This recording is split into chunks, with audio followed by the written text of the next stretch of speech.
जिसका मुख हाथी का लगा हो, शरीर मनुष्य का हो, ऐसे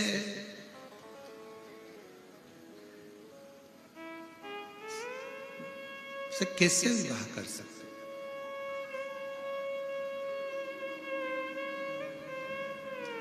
विश्वरूप जी ने जब विवाह का प्रस्ताव आया तो विवाह के प्रस्ताव पर विश्वरूप जी ने अपनी दोनों बेटियों से कह दिया कि ये लड़के का प्रस्ताव आया,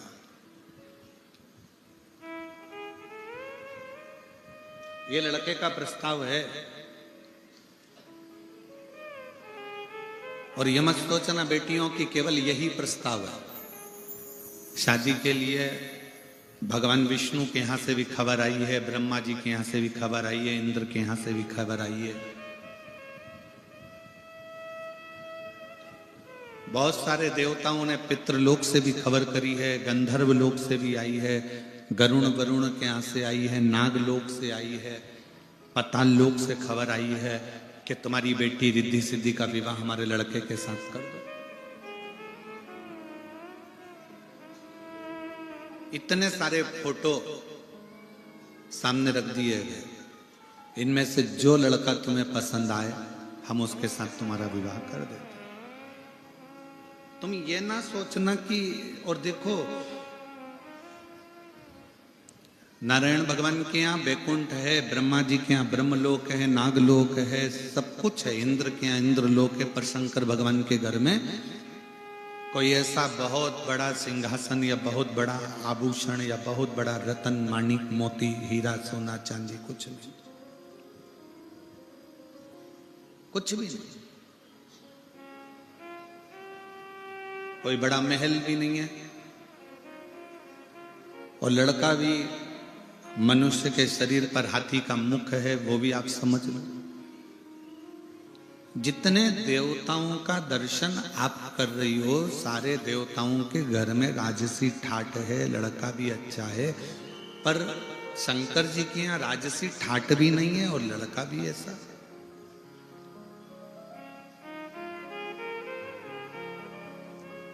समझ लो, रिद्धि सिद्धि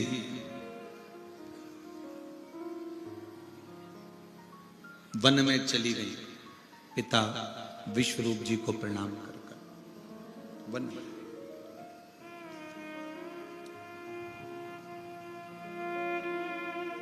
एकांत में बैठ गई हैं रिद्धि सिद्धि।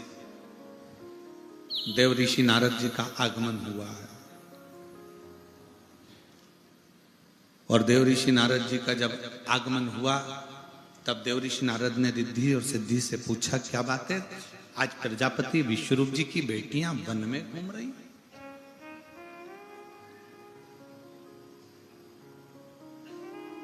जिस पिता की बेटी कभी अपने घर से ना निकली हो, जिस पिता की बेटी अपने घर से कभी कहीं गई ना हो, उस पिता की बेटी आज वन में घूम रही है। वन में रिद्धि सिद्धि थोड़ी देर तक मौन रही है, थोड़ी देर चुप रही, फिर कहा,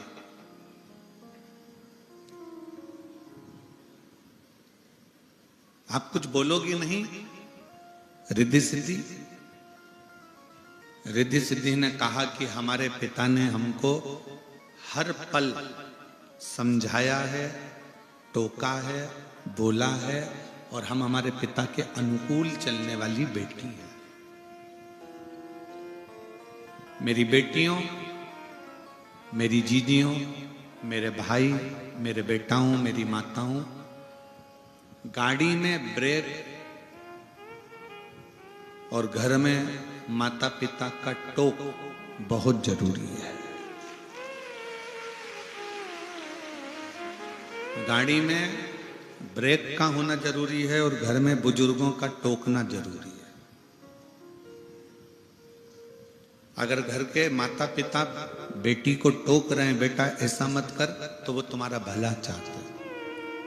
घर के बुजुर्ग अगर आपको टोक रहे हैं कि बहू ऐसा मत करो, वो तुम्हारा भला चाहते हैं। अगर भला नहीं चाहते हैं ना, तो मोहल्ले के लोग तो ये चाहते हैं कि तुम तन पर कपड़ा भी नहीं पहन कर निकलो, तो मोहल्ले के लोग चाहेंगे कि बहुत अच्छी बात है। मोहल्ले के लोग, अगर तुम मदिरा की दुकान से मदिरा खरीद कर निकल रहे हो, पी रहे हो, तो मोहल्ले के लड़के और मोहल्ले के लोग चाहेंगे, परिवार के लोग चाहेंगे कि अच्छा ऐसी बर्बाद हो जाए। तुम गलत काम करोगे, चोरी करोगे, गलत कृत्य करोगे, जुआ खेलोगे, मांसाहार, मदिरा पान, वैश्यावृत्ति कुछ भी करोगे, तो परिवार के लोग और मोहल्ले के लोग तो चाहेंगे कि अच्छा ऐसी बर्बाद होने दो। अपने बाप की दौलत ऐसी तो राख मिलाएगा, अपने पिता की नाक ऐसे ही तो कटाएगी। सास टोक रही है बहू को, बेटा ये गलत है, तुमने इतना दूध फेंका क्यों, तुमने इतनी चाय बनाई क्यों, तुमने इतना अचार क्यों डाला, तुमने इतनी सब्जी क्यों फेंकी, तुमने इतनी रोटी क्यों फेंकी। क्योंकि वो बहू को टोक रही है, इसलिए टोक रही है, उसको मालूम है कि अब तो मेरा बेटा कमा रहा है। बहू चाहे तो पूरा उजाड़ दे, पर वो इसलिए टोक रही है कि आने वाले समय में अगर किसी चीज की जरूरत हो तो मेरी बहू सामने लाकर 4 मेहमानों को वो सामान दे सकती है। वो टोक रही है। पिता अपनी बेटी को, पिता अपने बेटे को, माँ अपनी बेटी को, माँ अपने बेटे को अगर टोक रहा है तो ये समझ लेना कि भगवान की बहुत बड़ी कृपा है, बहुत कृपा।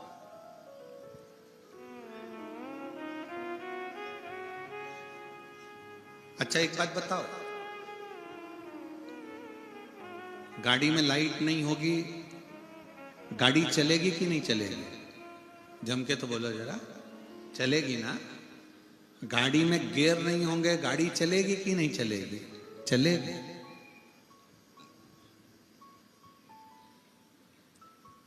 गाड़ी में गेट भी नहीं होगा ना तो भी गाड़ी चलती है। गाड़ी में सीट नहीं है तो भी गाड़ी चलेगी। गाड़ी में सब कुछ हो, गियर भी हो, लाइट भी हो, डेकोरेशन भी हो, सब कुछ हो, और गाड़ी में ब्रेक नहीं हो तो गाड़ी चलेगी? जम के बोलो जरा, नहीं। अगर ब्रेक नहीं है तो उस गाड़ी की कोई मोलता नहीं है, भले उसमें गियर हो, भले उसमें लाइट हो, भले उसमें डेकोरेशन हो, सोना चांदी भी जड़वा दो, तो भी गाड़ी में अगर ब्रेक नहीं है तो उस गाड़ी का कोई महत्व नहीं है। उसी तरह हमारे जीवन में तुम कितने सुंदर हो, तुम्हारा व्यापार कितना अच्छा है, तुम कितना अच्छा कार्य कर रहे हो, तुम कितने आगे बढ़ रहे हो, पर तुम्हारी जिंदगी में अगर बुजुर्ग माँ बाप की टोक नहीं है तो समझ लो कि तुमने कुछ नहीं कमाया, जिंदगी में आगे बढ़ना। घर की माँ को, सास को टोकने दो, घर के ससुर को बोलने दो, जरूरी है। कई बहुओं को बुरा लग जाता है, तुम्हारी मम्मी तो हमारी जरा जरा सी बात में टोकती है, तुम्हारी मम्मी तो जरा जरा सी बात में चिल्लाने बैठ जाती है। बल्कि अपनी पत्नी को समझा कर कहो कि ये बुजुर्ग जब तक हैं तब तक टोकेंगे, और इन्हीं के टोकने से अपन आगे बढ़ते चले जाएंगे, क्योंकि रास्ता क्लियर करने का कार्य।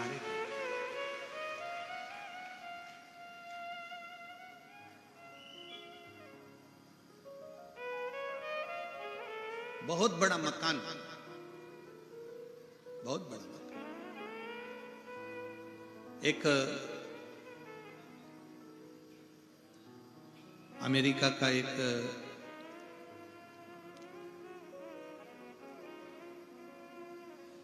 इंडियन लड़का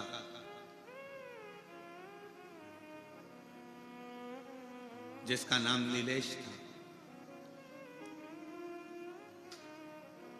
अमेरिका में रह रहा है।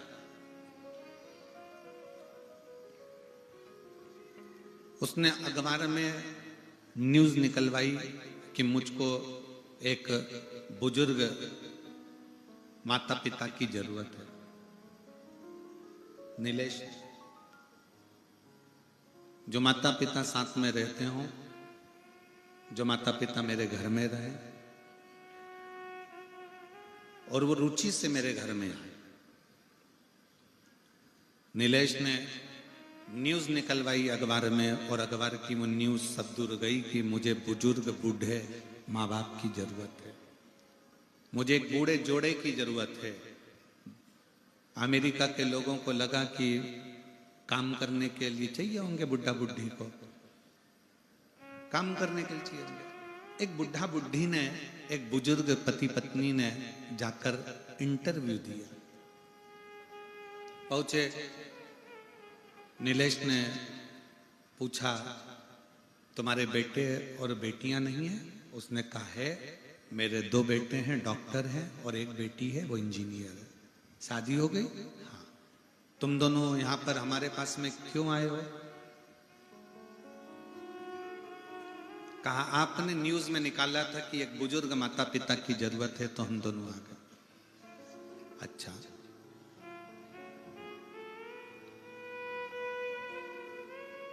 अपने बच्चों के पास क्यों नहीं रहते? वो हमको रखते नहीं। ठीक है। अब बुजुर्ग माता पिता से पूछा उस नीलेश ने कि तुम्हारी तनख्वाह क्या है? तो कहा आप बताओ क्या दोगे, कितनी डॉलर दोगे, क्या दोगे? उसने, नीलेश ने बता दिया। बुजुर्ग माँ बाप ने पूछा अब हमारा काम बता दो कि तुम्हारे बच्चों को संभालना है कि झाड़ू लगाना है कि पोछा लगाना है कि कोई काम करना है। तब नीलेश ने अपनी पत्नी के साथ बैठकर उन बुजुर्ग माँ बाप से कहा कि हमारे माता पिता को मरे हुए 3 महीना हो गया, हमें कोई टोकने वाला नहीं है, तुम दोनों हमें टोकते रहना, इसलिए तुम्हें यहां रखा गया। तुमसे ना झाड़ू लगवाना है, ना पोछा लगवाना है, तुमसे ना बच्चे संभलवाना है, ना तुमसे खाना बनवाना है। नौकर लगा है, झाड़ू लगाने वाला, पोछा लगाने वाला, रोटी बनाने वाला, भोजन वाला, बच्चों को संभालने वाले सब नौकर लगे हैं, पर हमारे पास कोई टोकने वाला नहीं है। नीलेश ने कहा मैं पूरी तनख्वाह दूंगा, बस आप हमको आपकी बहू समझना, इसको भी टोकना और मुझे भी टोकना। मैं गलत करूं मुझे टोकना, तुम्हारी बहू गलत करे इसको टोकना। उस बुजुर्ग दंपत्ति ने पूछा कि टोकने से होगा क्या? तो वो नीलेश अपनी पत्नी के साथ कहता है कि मैं अपना गुजरात छोड़कर अमेरिका में सबसे बड़ी कंपनी का मालिक बनकर बैठा हूं, मेरे माँ बाप मुझे टोकते थे, ऐसा मत कर देना, वो मत कर देना, और मैं उससे सुधर कर अच्छी जगह पर जाकर बैठ गया और बहुत उच्च पद पर बैठ गया, बहुत उच्च पद। मेरी जीजियों, मेरी बेटियों, बेटाओं, मेरी माताओं, घर के थोड़े से झगड़े के चक्कर में आज भारत के पूरी अदालतों को खोजा जाए तो पूरी अदालतों में सबसे ज्यादा केस तलाक के चल रहे। पूरी अदालतों में भारत की संपूर्ण बड़ी से बड़ी अदालत को खोजा जाए, नीचे से ऊपर तक की सारी अदालतों में सबसे ज्यादा केस चल रहे हैं तो तलाक के चल रहे। कारण टोकना। पर अगर तुम्हारे घर में तुम्हारे बुजुर्ग तुम्हें टोक रहे हैं, तुम्हारे घर के बड़े अगर तुम्हें टोक रहे हैं, तो समझ लेना एक दिन तुम उन्नति की सीढ़ी पर इतने चढ़ जाओगे कि तुम्हें पीछे पलट कर देखने की जरूरत नहीं पड़ेगी। पड़ोसी कभी नहीं टोकेंगे तुमको, रिश्तेदार तुमको कभी नहीं टोकेंगे। तुम दारू पियो, नशा करो, रिश्तेदार कभी नहीं टोकेंगे। उनके लड़के तो और कहेंगे अच्छा पी ले ले ले और ले, जुआ खेलो कोई नहीं टोकेगा, गलत काम करो कोई नहीं टोकेगा, रिश्तेदार, नातेदार, मोहल्ले वाले, समाज वाले, परिवार वाले कोई नहीं टोकेंगे, कोई नहीं टोकेंगे। पर घर में आप जब गलत काम करके आओगे तो घर के बुजुर्ग, माँ बाप या घर की पत्नी या घर का पति या घर का बेटा, कोई ना कोई तुमको टोकता है, तुम ये ऐसा मत करो। क्यों? क्योंकि वो चाहते हैं कि आप अच्छे रहो। समाज के लोग, बड़े लोग, मोहल्ले के लोग, परिवार के लोग ये नहीं चाहते कि आप अच्छे रहो, वो तो ये चाहते हैं कि तुम दुनिया भर में पी के नल्ली में पड़े रहो, गटर में पड़े रहो, गंदगी में पड़े रहो, वो ये चाहते हैं। पर घर का, परिवार का व्यक्ति, एक बुजुर्ग माँ बाप और घर की पत्नी, पति, घर के बच्चे चाहते हैं आप नाली में, गटर में नहीं, अगर पढ़ना ही है तो किसी सत्संग में जाकर पड़े रहो, उससे बढ़कर सुख नहीं।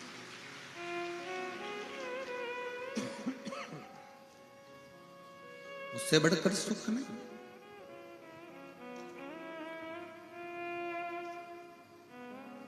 किस किस के घर में माँ बाप हैं? हाथ उठाओ जरा। मैं आपको प्रणाम करता हूं जो आपके घर में माता पिता हैं और टोकने वाला कोई ना कोई है, इसलिए आपको नमन कर रहा हूं। आपके घर में टोकने वाला कोई ना कोई है, इसलिए मैं आपको प्रणाम करता हूं, नमन करता हूं। रिद्धि सिद्धि देवऋषि नारद कह रहे हैं कि तुम्हारे विवाह का प्रस्ताव आया है सब दूर से। भगवान विष्णु के यहां से भी आया, तो ब्रह्मा जी के यहां से भी आया, तो इंद्र के यहां से भी आया, तो पितृलोक से भी आया, गरुण वरुण के यहां से भी आया, तो नागलोक से भी आया।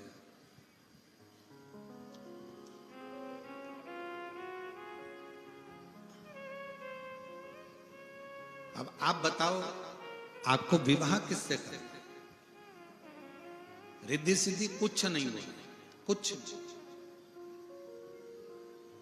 एक शब्द भी रिद्धि सिद्धि के मुख से नहीं निकला। बस रिद्धि सिद्धि ने इतना जरूर कहा कि हमारे पिता ने हमें जो सिखाया है, हम कभी गलत जगह पर नहीं जाएंगे, जहां मेरे माँ बाप कहेंगे विवाह हम वहां करेंगे। मेरी बेटियों,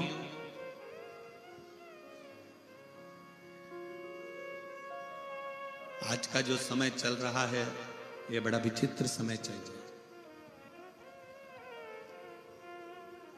तुमको गाड़ी का लालच देकर, मोबाइल का बैलेंस डलवाकर, होटल में खाना खिलाकर,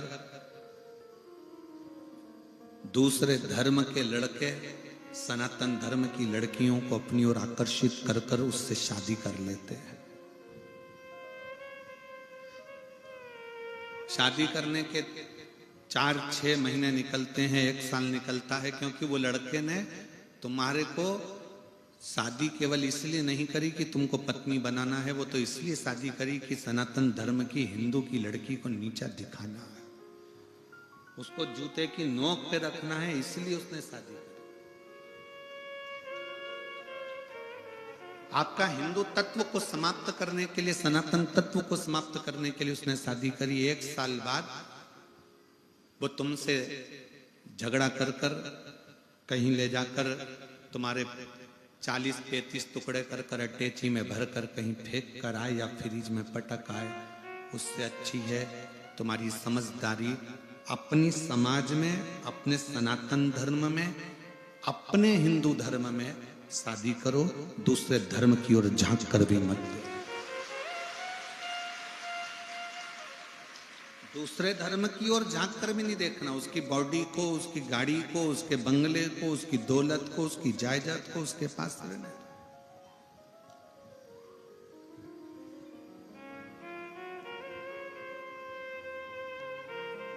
रिद्धि सिद्धि मेरे पिता कहेंगे मैं वहां विवाह करूंगी, तो पिता ने तो कह दिया, ये तने फोटो रखे हैं बेटी, तुमको भगवान नारायण के यहाँ करना हो, ब्रह्मा जी के यहाँ करना हो, पितृलोक में, गरुण लोक में, वरुण लोक में कहीं विवाह करना हो, तो ये पड़े कर लो। तुम बोलोगे मैं वो विवाह करा दूं। इसलिए मेरी बेटियों, सबसे बड़ा दहेज है शिक्षा, एजुकेशन। और मेरी माओ, मेरे जीजाओं, मेरी बेटियों, मेरा बेटा हूं, मेरा आपसे निवेदन है कि शिक्षा से बड़ा, एजुकेशन से बड़ी कोई कन्यादान नहीं हो सकता।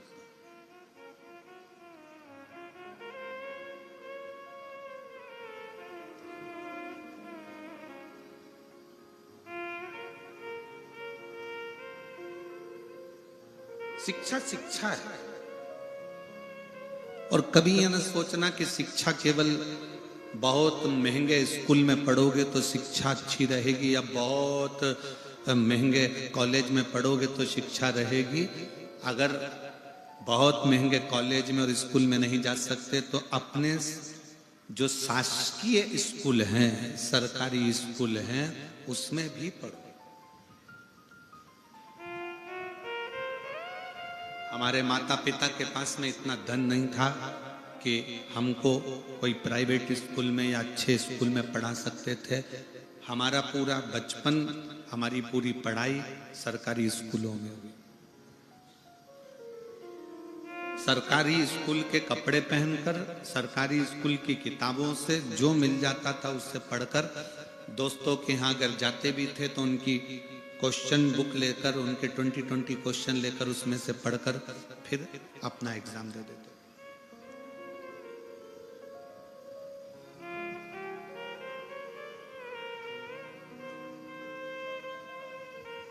आज भारत के राष्ट्रपति के पद पर विराजमान राष्ट्रपति महोदय से भी अगर पूछा जाए कि तुम कौन से प्राइवेट स्कूल में पढ़ी हो, तो वो भी कह देती हैं मैं अपने गांव के सरकारी स्कूल में पढ़ी हूं और राष्ट्रपति पद पर बैठी।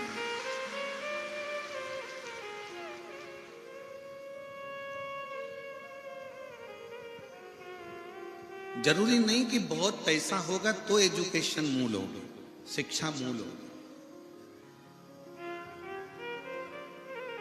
4 इंजीनियर एक पाइप में एक तार डाल रहे थे। आड़ा टेढ़ा पाइप था, एकदम आड़ा टेढ़ा, उसमें तार पोना था। 4 इंजीनियर रोज मेहनत करते पर वो तार उसके अंदर नहीं जाता, क्योंकि वो पाइप आड़ा टेढ़ा था। एक किसान, इंजीनियरों ने बहुत ऊंचे ऊंचे कॉलेज से पढ़ा, पर वो किसान ने एक छोटे से सरकारी स्कूल में पढ़ा। रोज देख रहा था कि ये तार पाइप में नहीं जा रहा। 4 दिन से इंजीनियर लगे हैं। तो किसान गया, खेत पर जा रहा था धान बोने के लिए। उस किसान ने जाकर कहा क्या बात है? इंजीनियरों ने कहा तू गंवार, तू क्या जानता है, तू गांव में रहने वाला, फसल करने वाला, धान बोने वाला, तुझ में क्या कर, चल जा। उसने कहा हुआ क्या? तो एक इंजीनियर बोला इस पाइप में ये तार नहीं जा रहा है, हम 4 दिन से लगे हुए। तो किसान बोला उसमें क्या दिक्कत की बात है, मैं इसमें अभी तार भेज देता हूं, ले भेज के बता। दूसरा इंजीनियर बोला गुस्से में कि हम 4 दिन से लगे हैं, तेरे से कैसे चले जाए। किसान गया अपने खेत पर, एक चूहा पकड़ कर लाया, चूहे की पूंछ से तार को बांधा, पाइप में चूहे को छोड़ दिया, चूहा उधर निकल गया, तार निकल कर बाहर हो गया।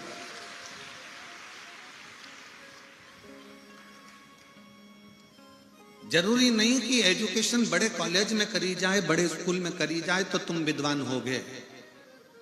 धान बोने वाला वो किसान भी एक चूहे से तार को पार करने की सामर्थ्यता रखता है, भले वो सरकारी स्कूल में पढ़ा हो।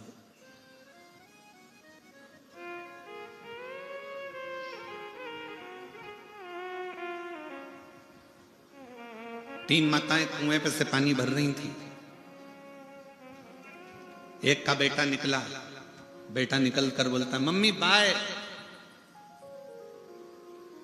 उसमें से एक मां गर्व से पानी भरते भरते बोली ये मेरा बेटा है, इंग्लिश मीडियम स्कूल में पढ़ता है। दूसरा बेटा निकला, मम्मी हेलो मां बाय। दूसरी ने कहा ये मेरा बेटा है, सीबीएसई कोर्स से पढ़ता है।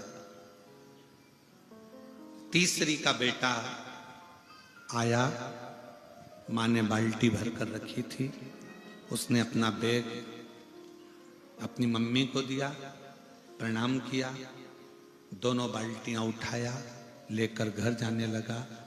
तीसरी मां ने कहा ये मेरा बेटा है, सरकारी स्कूल में पढ़ता है, ये मेरा बेटा है, सरकारी स्कूल में पढ़ता है। बच्चों का दाखिला उस स्कूल में कराओ जिस स्कूल में विद्या के साथ, शिक्षा के साथ संस्कार दिए जाते हो। ऐसा अंग्रेजी स्कूल किसी काम का नहीं जहां पर केवल लिटिल लिटिल टिंकल स्टार ही सिखाया जाए और उसके सिवाय कुछ ना सिखाया जाए और माता पिता का आदर करना भी ना सिखाया जाए।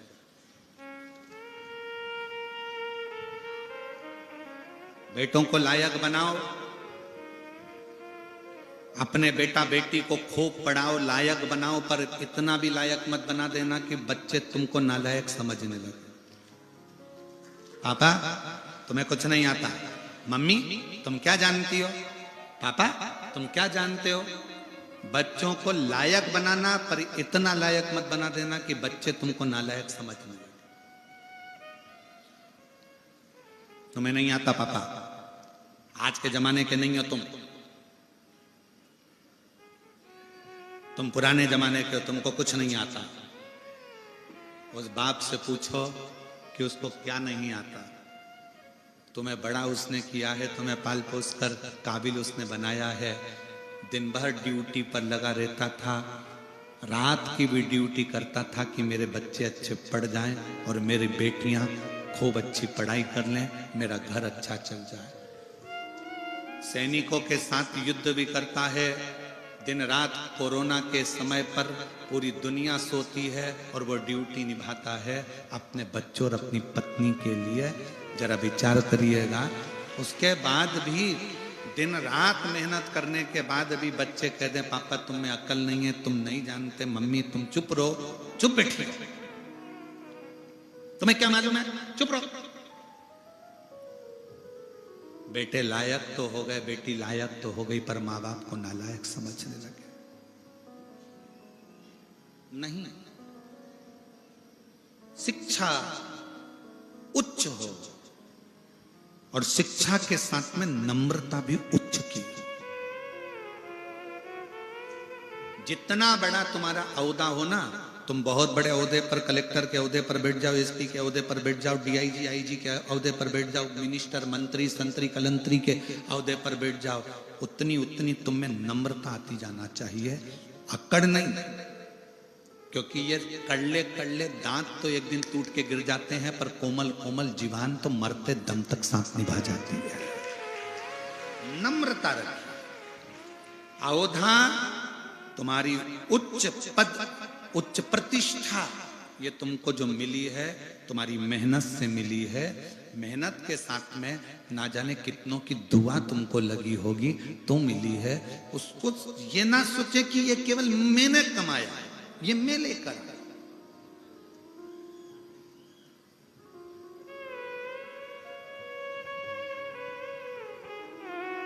मां प्रथम शिक्षक है, मां प्रथम गुरु है, पिता द्वितीय गुरु है, पढ़ाने वाला टीचर तृतीय गुरु है, और तुम्हें मार्ग दिखाने वाला चौथा गुरु कोई सदगुरु है जिससे तुम गुरु दीक्षा लो। आज के जमाने में सबसे ज्यादा अगर सम्मान पा रहे हैं तो चौथे नंबर के गुरु पाते हैं, जो तुमको केवल थोड़ा बहुत ज्ञान देते हैं, थोड़ा गुरु मंत्र दे देते हैं। बड़े बड़े सिंहासन पे, चांदी के सोने के सिंहासन पर बैठ जाएंगे, खूब ज्ञान देंगे, और उनके अंदर क्या भरा पड़ा है, अंदर कितना मेल भरा पड़ा है, ये किसी को नहीं मालूम। आपने अपने माँ को छोड़ दिया, उसके चक्कर में अपने पिता का सम्मान करना बंद कर दिया, उसके चक्कर में अपने शिक्षक का सम्मान करना बंद कर दिया, उसके चक्कर में।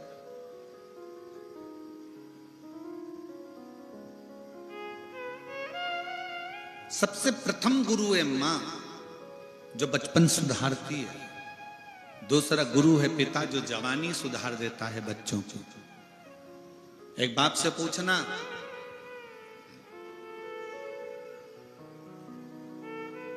हमें एक पिता की एक बात स्मरण में आ गई। हम महाराष्ट्र में कथा करने के लिए गए थे, और वहां एक पिता की इच्छा देखिएगा, मैं उसका नाम नहीं लेना चाहूंगा। 6 महीने रिटायरमेंट के बचे थे उस पिता के, 6 महीने। वो प्रणाम करने के लिए आया। हमने कहा काका कैसे हो? चांगा, मैं बढ़िया हूं। ड्यूटी करते करते कितने साल हो गए? बस 6 महीने बाद रिटायरमेंट है गुरुजी। हमने कहा ठीक। कोई इच्छा? तो कहा एक इच्छा है कि मैं ड्यूटी करते करते ही मेरे प्राण छूट जाए। मैंने पूछा क्यों?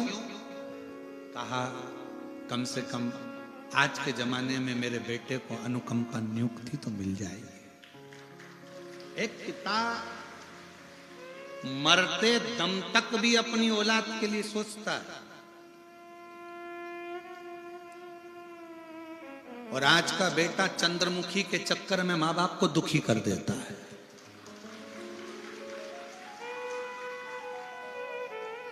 उसको यह नहीं मालूम कि चंद्रमुखी के चक्कर में खुद भी दुखी है। जब चंद्रमुखी तेरे माँ बाप को दुखी कर सकती है तो तुझे ना दुखी करेगी। उसका नाम चंद्रमुखी है, तुझे सूरजमुखी ना कर दे तो बात है। एक बाप अपनी पूरी जिंदगी अपने बच्चों के लिए दुकान बढ़ाऊंगा बच्चों के काम आएगा, व्यापार बढ़ाऊंगा बच्चों के काम आएगा, घर बड़ा बनाऊंगा बच्चों के काम आएगा, बहुत कुछ मेरी औलादों के लिए जमीन, धान, फसल, खेती सब बच्चों के लिए। खुद क्या करता है?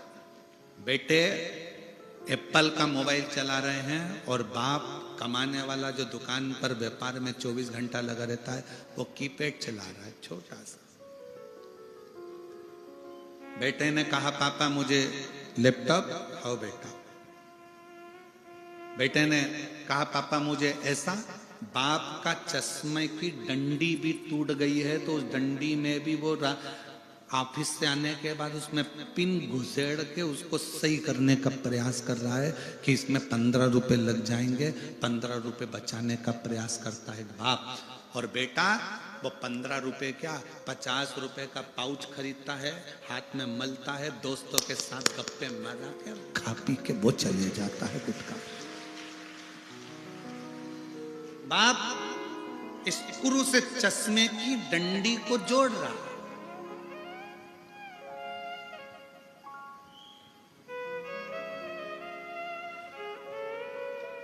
मेरी बेटियों, बेटाओं, मेरी माताओं, मेरी जीजियों, मेरे जीजाओं, बच्चों को एजुकेशन दो, खूब अच्छी दो, खूब अच्छा पढ़ाओ, पर साथ में उसको संस्कारित भी बनाओ। बहुत बड़ी पूंजी है संस्कार, बहुत बड़ी पूंजी।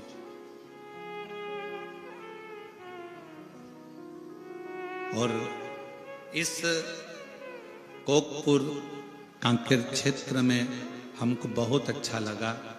उसका कारण अच्छा लगने का केवल ये था कि यहाँ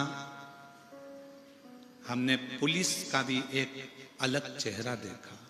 यहाँ की पुलिस का एक अलग चेहरा देखा। यहाँ की पुलिस का एक चेहरा ऐसा देखा कि इस कोकपुर कांकेर की पुलिस रात्रि के समय पर जो लोग पैदल आ रहे थे और कोई लोग गाड़ी से जा रहे थे, तो इस कांकेर कोकपुर की पुलिस ने गाड़ी वालों को रोक के थोड़ी देर रखा और जो पैदल आ रहे थे उनकी गाड़ी में उन पैदल चलने वालों को बिठाकर कथा स्थल तक पहुंचा।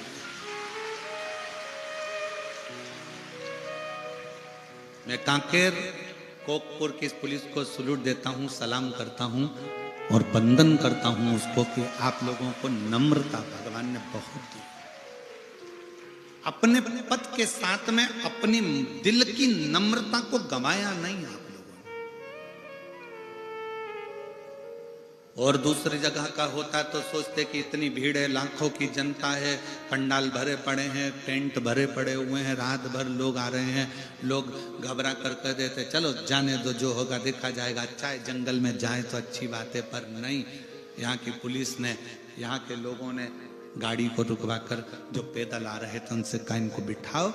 उस गाड़ी में पहले से लोग भरे हैं तो भी उसमें एडजस्ट करा कर बिठा कर उनको इस कथा स्थल तक भेजा कि किसी को कष्ट ना हो और वो आराम से कथा स्थल तक। ये चेहरा लोगों को प्रेरणा देता है कि आपके अंदर भी एक दिल धड़कता है।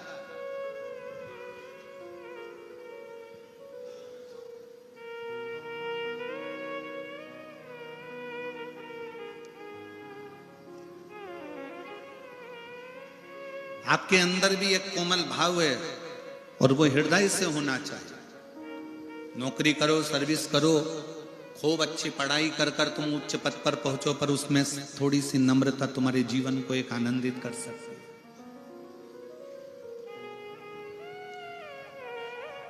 सुख है।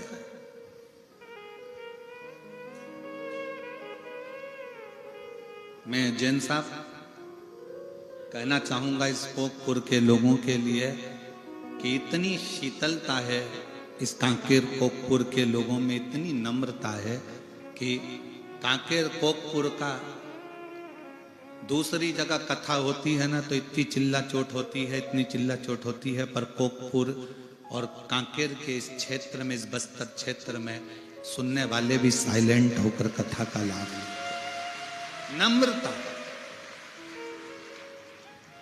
सहजता आपका सबसे बड़ा गुण है।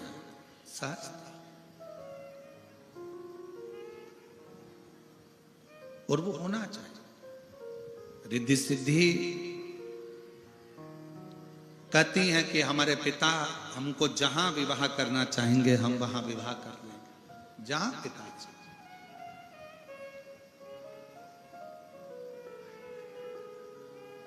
जैसा पिता चाहे वैसा हम विवाह करने को तैयार, मना नहीं है। आज पिता की मर्यादा को भी लोगों ने तार तार कर दिया, पिता और माता की मर्यादा को भी ले जाकर उन्होंने चूल्हे में डाल दिया। आज की बेटियां, आज के बेटे रील बनाने के चक्कर में अपना खुद का रोल बिगाड़ चुके हैं। इतनी अश्लील रीलों का निर्माण कर रहे हैं और ये नहीं सोच रहे कि हमारे परिवार की गति क्या है, हमारे परिवार की गति क्या है।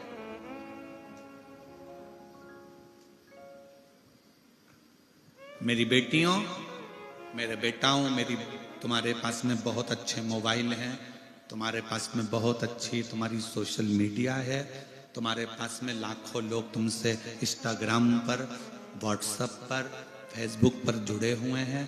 पर निवेदन आप लोगों से करबद्ध है कि रील बनाओ, मना नहीं है, पर रील बनाते समय अपने शरीर का या अपनी वाणी का थोड़ा संयम रखो, उस वस्त्र का संयम रखो और मर्यादा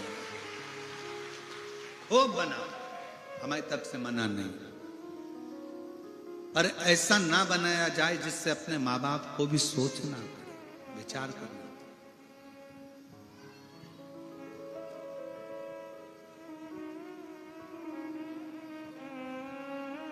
बहुत सावधानी रखिए। एक छोटा सा मैसेज आता है मोबाइल पर, आपसे ओटीपी पूछी जाती है, पूछते से ही फिर पूछा जाएगा आप यहां हो। आजकल सोशल मीडिया के माध्यम से कई लोग नकली पुलिस बनकर तुमको डराने का प्रयास करते हैं। तुम्हारा बेटा ने ये काम कर दिया है, वो बंद हो गया है, 5 लाख रुपए डलवाओ, हमने तुम्हें अकाउंट में भेजे हैं, हम इस थाने से थानेदार बोल रहे हैं, हम इस चौकी से बोल रहे हैं। किसी भी फोन पर, किसी भी मैसेज पर ध्यान मत देना। कोई कितनी भी धमकी दे दे कि तुम्हारा लड़का यहाँ बंद है, तुम्हें 2 लाख की यहाँ डालना पड़ेगा तो हम छोड़ देंगे, तुम्हारा लड़का यहाँ फंस गया, तुम्हारी लड़की इस केस में फंस गई, सोशल मीडिया पे उसको किडनैप कर लिया गया, ये कर लिया गया, वो कर लिया गया, किसी के कहने में मत।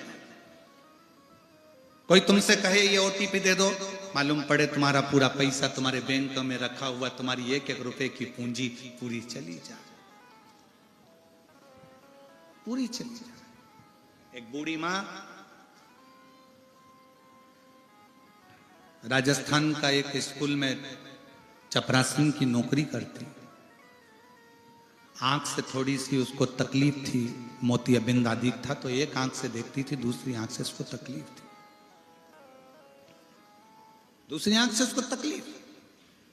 और वो बूढ़ी मां नौकरी करती, पैसा आता, डलवा देती। उसके पति की जगह पर उसकी नौकरी लगी थी, तो वो पढ़ी लिखी नहीं थी, बहुत ना के बराबर। छोटा सा मोबाइल आ गया और बूढ़ी माँ ने अपना पैसा इकट्ठा कर कर कर जो बैंक में उसकी तनख्वाह रखी थी, किसी ने उससे मैसेज करा, उससे ओटीपी पूछी और उसने वो ओटीपी बताई, उसका बैंक पूरा खाली हो गया। इतनी रोई कि मेरी जिंदगी की पूरी पूंजी चली गई। 4 लड़कियां उसकी, चारों विवाह के लायक, शादी पक्की हो गई थी, पैसा रखा था, तो सम्मेलन में शादी करने वाली थी, पर उसमें भी थोड़ा थोड़ा पैसा उसका जमा होना था। सम्मेलन में एक फॉर्म भरना था जिसमें 5-5 हजार रुपए या 10-10 हजार रुपए सम्मेलन में जमा होना था। उसके पास वो 10-10 हजार भी नहीं थे। 4-5 जगह गई, कोई ने उसकी मदद नहीं करी। तब उसने टीवी पर कथा सुन रखी थी, सीहोर पहुंच गई और मैं राजस्थान से हूं, मेरा ये नाम है और ऐसा ऐसा है, बेटियों की शादी करना है। कुछ समिति से फोन आया, ऐसा ऐसा प्रसंग है। समिति ने निर्णय लेकर चारों बेटियों के फॉर्म जमा करवाए, पैसे जमा करवाए, सम्मेलन में जाकर बात कराकर चारों बेटियों का विवाह करवाया। मां ने कहा कि मेरे से बस केवल ओटीपी पूछा गया, मेरे मैसेज आया और मैंने मैसेज पर बताया और मेरा पूरा पैसा चले, पूरा चले। थोड़ी सावधानी, प्रशासन तो अपनी जगह पर है जो आपको सावधान करता रहता है, पर थोड़ी सावधानी अपनी भी होना चाहिए। बहुत रिद्धि सिद्धि, आपके पिता के कहने पर आप विवाह नहीं करोगे? हाँ, हमारा पिता ही कहेगा हम तो वही करेंगे। इतने फोटो आए हैं, कौन सा फोटो में लड़का पसंद आया उससे विवाह कर लो। सबको देखा, इंद्र के पुत्र जयंत का भी आया, नारायण भगवान के यहां से भी आया, ब्रह्मा जी के मानस पुत्रों का भी आया, पाताल लोक से भी आया, पितृलोक से भी आया, परंतु आखिरी में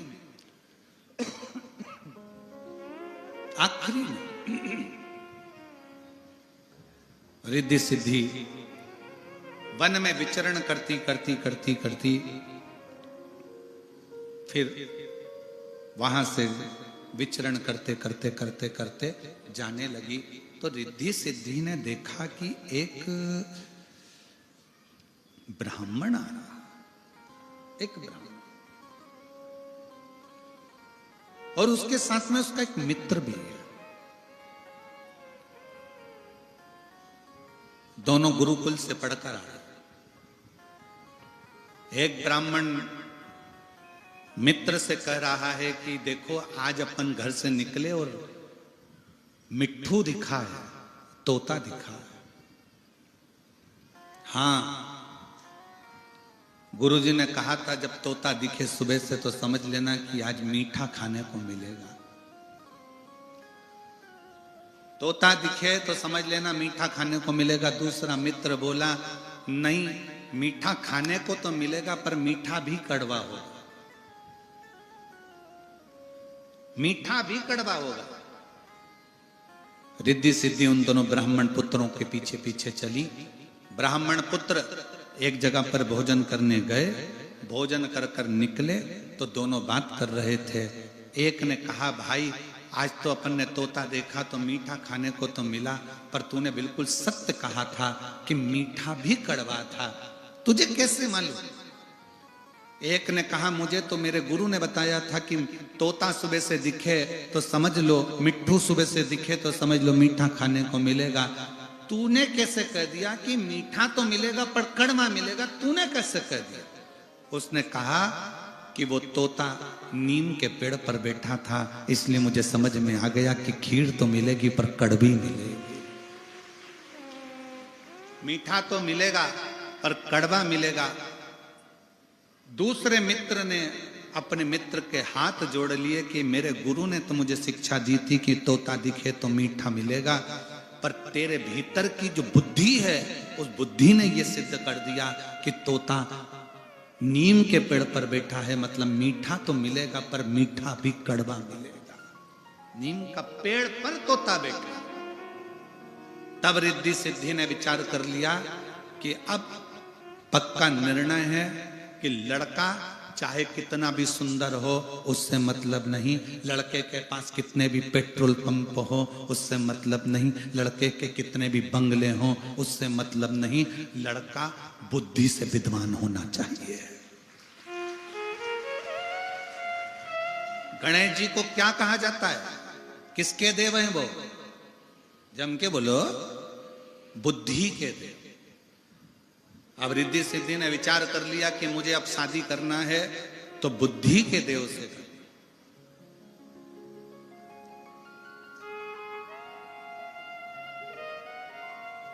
बुद्धि का देव हो, सरल हो, सहज हो, सम्मान देने वाला हो। मालूम पड़े पेट्रोल पंप देख लिया, गाड़ी देख ली, बंगला देख लिया और लड़की बिहा दी और लड़की को रोज का ताना दे, रात को 1-1 बजे आए दोस्तों के साथ, वो भी ड्रिंक कर कर आए, ऐसा लड़का किसी काम का नहीं। लड़का वो होना चाहिए, भले थोड़ा धन कम हो पर तुम्हारी बेटी की इज्जत करे, उसका सम्मान करे, उसका आदर करे।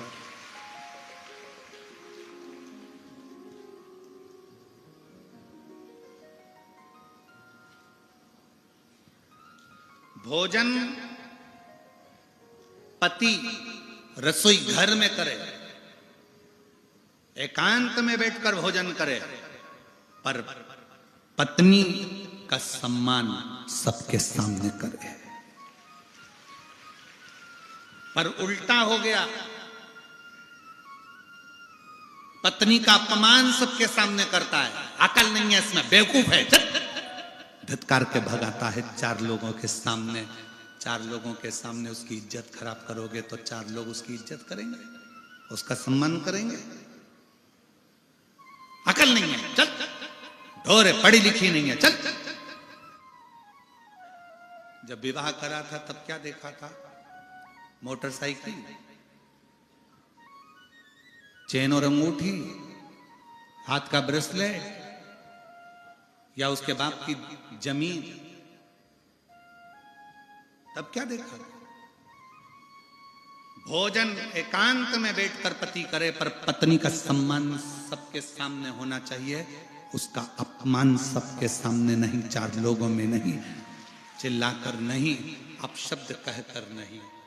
पर पति अपनी शूरवीरता 4 लोगों में अपनी पत्नी पर दिखाता है कि मैं शूरवीर हूं, देखा मेरी कितनी धाक है। अगर तू इतना बड़ा शूरवीर है तो नक्सल एरिया में चले जा। जब इतनी शूरवीरता है तेरे को और तू अपनी पत्नी पर इतनी शूरवीरता दिखा रहा है, तो शूरवीरता दिखा, बॉर्डर पर जा, मां शूरवीरता दिखा। एक पत्नी जो अपने बाप का घर छोड़कर तेरे लिए आई है, जो तेरे बच्चों को दिन भर संभालती है, रोटी बनाकर तेरे बच्चों को, तेरे घर के लोगों को खिलाती है, और तू शूरवीरता भी उस पर दिखा रहा है, 4 लोगों में अपशब्द भी उससे कर रहा है। सम्मान करिए, आदर करिए, सत्कार करिए।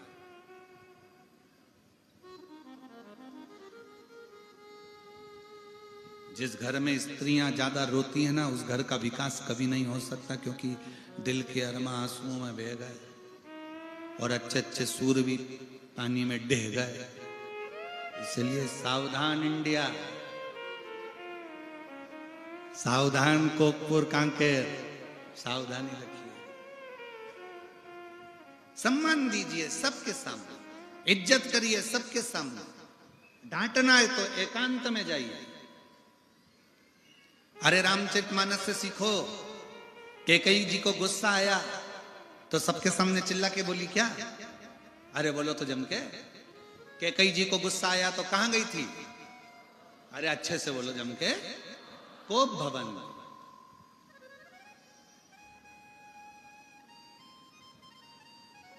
गुस्सा करने का भी अलग से कमरा होता था कि तुम यहां गुस्सा करना, पर आज के जमाने में तो मकान इतना बड़ा बनता है कि लोग उसमें कहीं पे भी गुस्सा कर लेते। सास इधर गुस्सा करके बैठी, बहू उधर बैठी, पोता ऊपर बैठा, पोती कॉलेज बैठी, पूरा घर ऐसा लगता है कि ये घर नहीं, ये कोप भवन है। सबकी डीपी उड़ी पड़ी हुई है, सबके बल्ब फ्यूज, सब चेक कर रहे हैं। जब जब बल्ब लगाते हैं तो बल्ब एकदम फिर बंद, ट्यूबलाइट एकदम फिर बंद। उसी तरह घर में जब सब इकट्ठे होते हैं, थोड़ी थोड़ी देर में पति चिल्ला कर बोलता है, फिर बेटी चिल्लाएगी, फिर बेटा चिल्लाएगा, फिर सब फ्यूज बल्ब।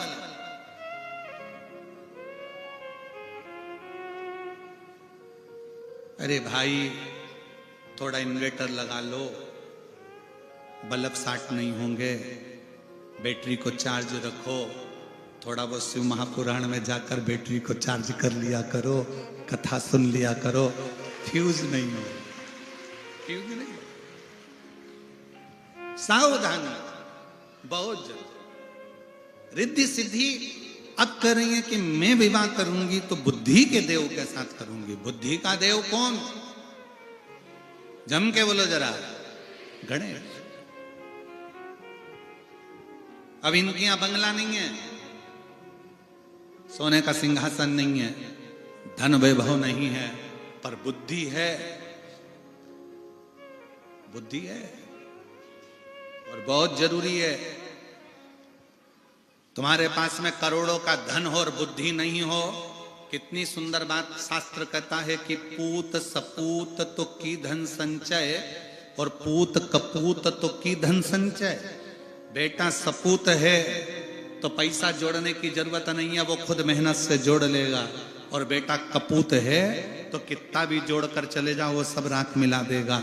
इसलिए बुद्धि है तो प्रॉपर्टी भी संभालेगा, घर भी संभालेगा, परिवार भी संभालेगा, सत्ता भी संभालेगा, वैभव भी संभालेगा, सब कुछ संभाल सकता।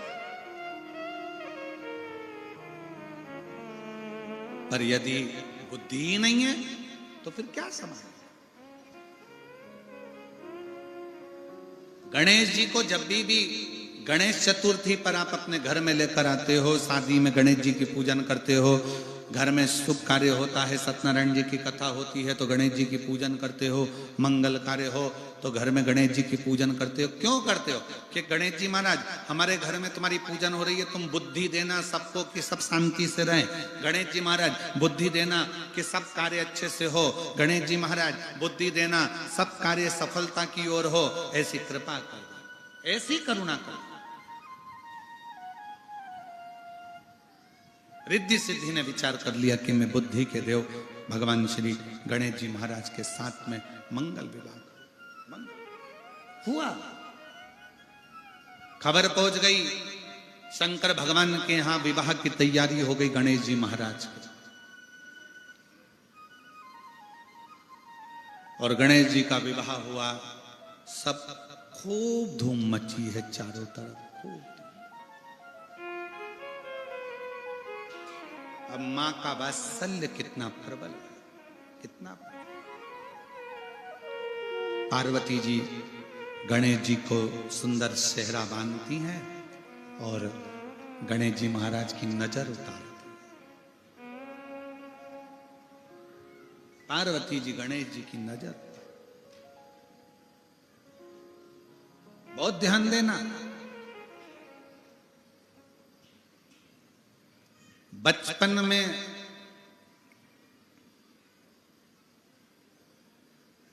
बच्चे को नजर से बचाने के लिए मां कितना कितना प्रयास करती है। मिर्ची लाएगी, नमक लाएगी, उसके ऊपर से उतार के चूल्हे में झोंक आएगी, भले पड़ोसी को मिर्ची की दांत लग लग के मर जाए। मां है, बच्चे को नजर से बचाने का कितना कितना प्रयास करती है एक मां। बोलो री जीजियो, सही बात है कि गलत बात है? जम के बोलो जरा, सही है। एक मां अपने बच्चे को नजर से बचाने का अथक प्रयास करती है। मेरी माओं से निवेदन है, बच्चे को बचपन में जैसे तुम नजर से बचाते हो, उसी तरह जवानी में बच्चों को बुरी आदत से भी तुम्हें बचाना है। नजर से तुम बचा सकते हो तो बुरी आदत से भी तुम बचा सकते हो। बुरी आदत में बच्चा गलत काम कर कर आए, उसको समझाओ, ना समझे, दूसरी बार, तीसरी बार, चौथी बार समझाने का प्रयास करिए। नजर से बचाने का प्रयास करिए। जैसे नजर से बच्चे को बचाने के लिए मिर्ची झोंक देती हो, तो बुरी आदत से बचाने के लिए तुम भी कुछ ना कुछ अच्छा कर सकती, कर सकती, बचा सकती। गणेश जी महाराज की सुंदर मां पार्वती नजर उतार रहे, नजर।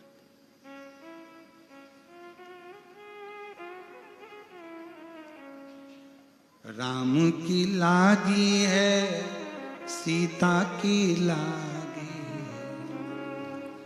राम की लागी है, सीता की लागी। और लक्ष्मण की लग गई नजरिया, गौरा काजल लगा दो। लक्ष्मण की लग गई नजरिया, गौरा काजल लगा दो। गणपति को लग गई नजरिया, गौरा काजल लगा दो। गणपति को लग गई नजरिया, गौरा काजल लगा दो। काजल लगा दो, गौरा काजल लगा दो। काजल लगा दो, गौरा काजल लगा दो। काजल लगा दो, गौरा काजल लगा दो।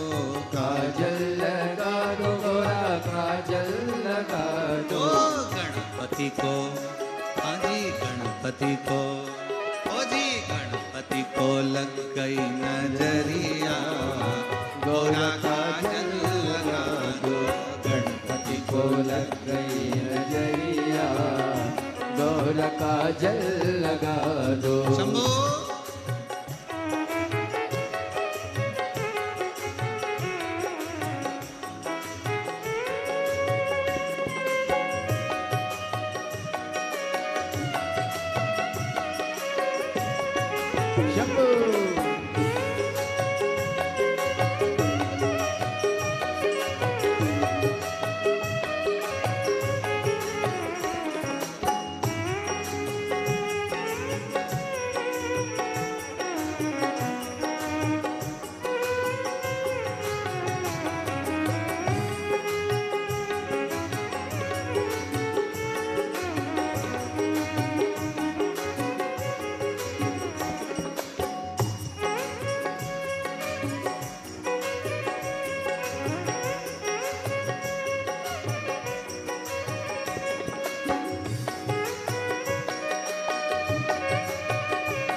कृष्णा की लागी है राधा की लागी। ओ कृष्णा की लागी है राधा की लागी। कृष्णा की लागी है राधा की लागी। ओ ताऊ जी की हाजी ताऊ जी की। ओ जी ताऊ जी की हाजी ताऊ जी की लग गई नजरिया, गौरा काजल लगा दो। ताऊ जी की लग गई नजरिया, गौरा काजल लगा दो। ताऊ जी की लग गई नजरिया, गौरा काजल लगा दो। ताऊ जी की लग गई नजरिया, गौरा काजल लगा दो। ओ काजल लगा दो, गौरा काजल लगा दो। काजल लगा दो, गौरा काजल लगा दो। काजल लगा दो, गौरा काजल लगा दो। काजल लगा दो, गौरा काजल लगा दो। ओ गणपति को गणपति को गणपति को लग गई नजरिया, गौरा काजल लगा दो। गणपति को लग गई नजरिया, गौरा काजल लगा दो।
लागी, ब्रह्मा की लागी है विष्णु की लागी, ब्रह्मा की लागी है विष्णु की लागी, ब्रह्मा की लागी है विष्णु की लागी। ओ लक्ष्मी की माता लक्ष्मी की, आजी लक्ष्मी की लग गई नजरिया, गोरा काजल लगा दो लक्ष्मी की लग गई नजरिया, वो गोरा काजल लगा दो। ओ लक्ष्मी की लग गई नजरिया, गोरा काजल लगा दो, लक्ष्मी की लग गई नजरिया, गोरा काजल लगा दो। ओ काजल लगा दो, गोरा काजल लगा दो, काजल लगा दो, गोरा काजल लगा दो, काजल लगा दो, गोरा काजल लगा दो, काजल लगा दो, गोरा काजल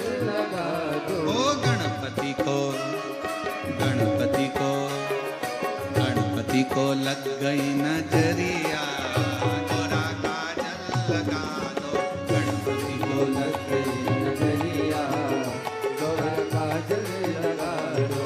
गणपति को लग गई नजरिया, गोरा काजल लगा दो, गणपति को लग गई नजरिया, गोरा काजल लगा दो। कांकेर की लागी है कोकपुर की लागी, कांकेर की लागी है कोकपुर की लागी, कांकेर की लागी है कोकपुर की लागी, कांकेर की लागी है कोकपुर की लागी। धमतरी की, धमतरी की और धमतरी की लग गई नजरिया, गोरा काजल लगा दो, धमतरी की लग गई नजरिया, गोरा काजल लगा दो। गणपति को लग गई नजरिया, गोरा काजल लगा दो, गणपति को लग गई नजरिया, गोरा काजल लगा दो। गोरा काजल लगा दो, गोरा काजल लगा दो, गोरा काजल लगा दो, गोरा काजल लगा दो, गोरा काजल लगा दो, गोरा काजल लगा अरे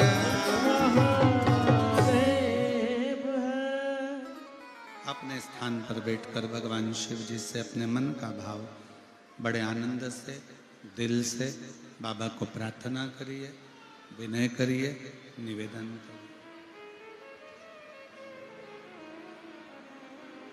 और कांकेर की लागी है कोकपुर की लागी, कांकेर की लागी है कोकपुर की लागी, और धमतरी की, धमतरी की लग गई नजरिया, गोरा काजल लगा दो। जहां जगह मिले वहां बैठकर बाबा से अपने मन का भाव,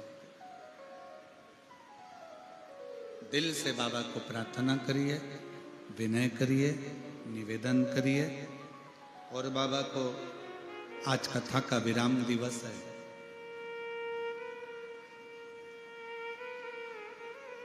बहुत दूर दूर से आप लोग आए हैं। शिव जी को अपने मन का भाव कहो, प्रार्थना करो, बाबा से जरूर कहो कि अगली कथा में हमारा भी पत्र व्यासपीठ पर पहुंचे, हमारी भी झोली खुशियों से भर दो मेरे बाबा, ऐसी प्रार्थना। सभी लोग साथ में बोलेंगे, प्रार्थना करेंगे। आपकी आवाज इस व्यासपीठ तक, व्यासपीठ और आपकी आवाज दोनों को मिलाकर शिव तक पहुंचाने का प्रयास करें।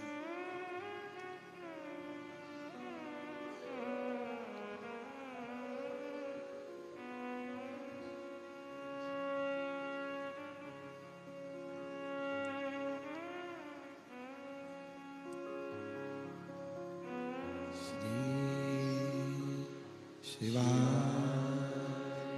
नमस्तु श्री शिवाय नमस्तु श्री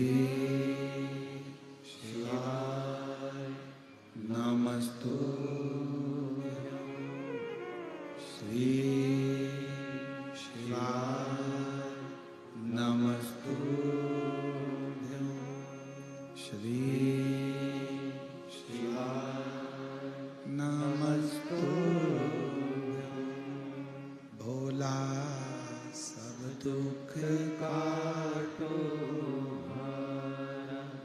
ओ भोला सब दुख काटो हमारा। शिव शंकर जपो तेरी माला, भोले बाबा जपो तेरी माला, भोला सब दुख काटो हमारा। ओ भोला सब दुख काटो हमारा। वेश है मंगल मंगलकारी, वेश है मंगल मंगलकारी। शमशान निवासी हमारा, शमशान निवासी हमारा। ओ भोला सब दुख काटो हमारा। ओ भोला सब दुख काटो हमारा।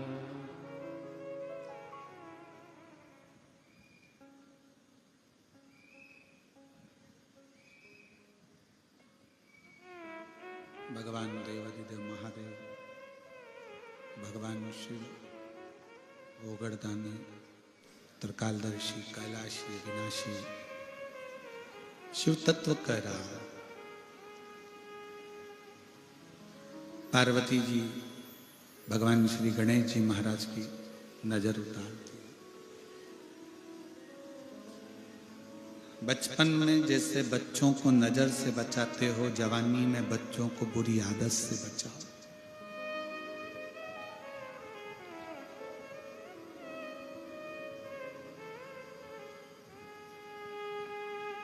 गलत दृष्टि, गलत सोच, गलत विचार गलत जगह पर ले लेते,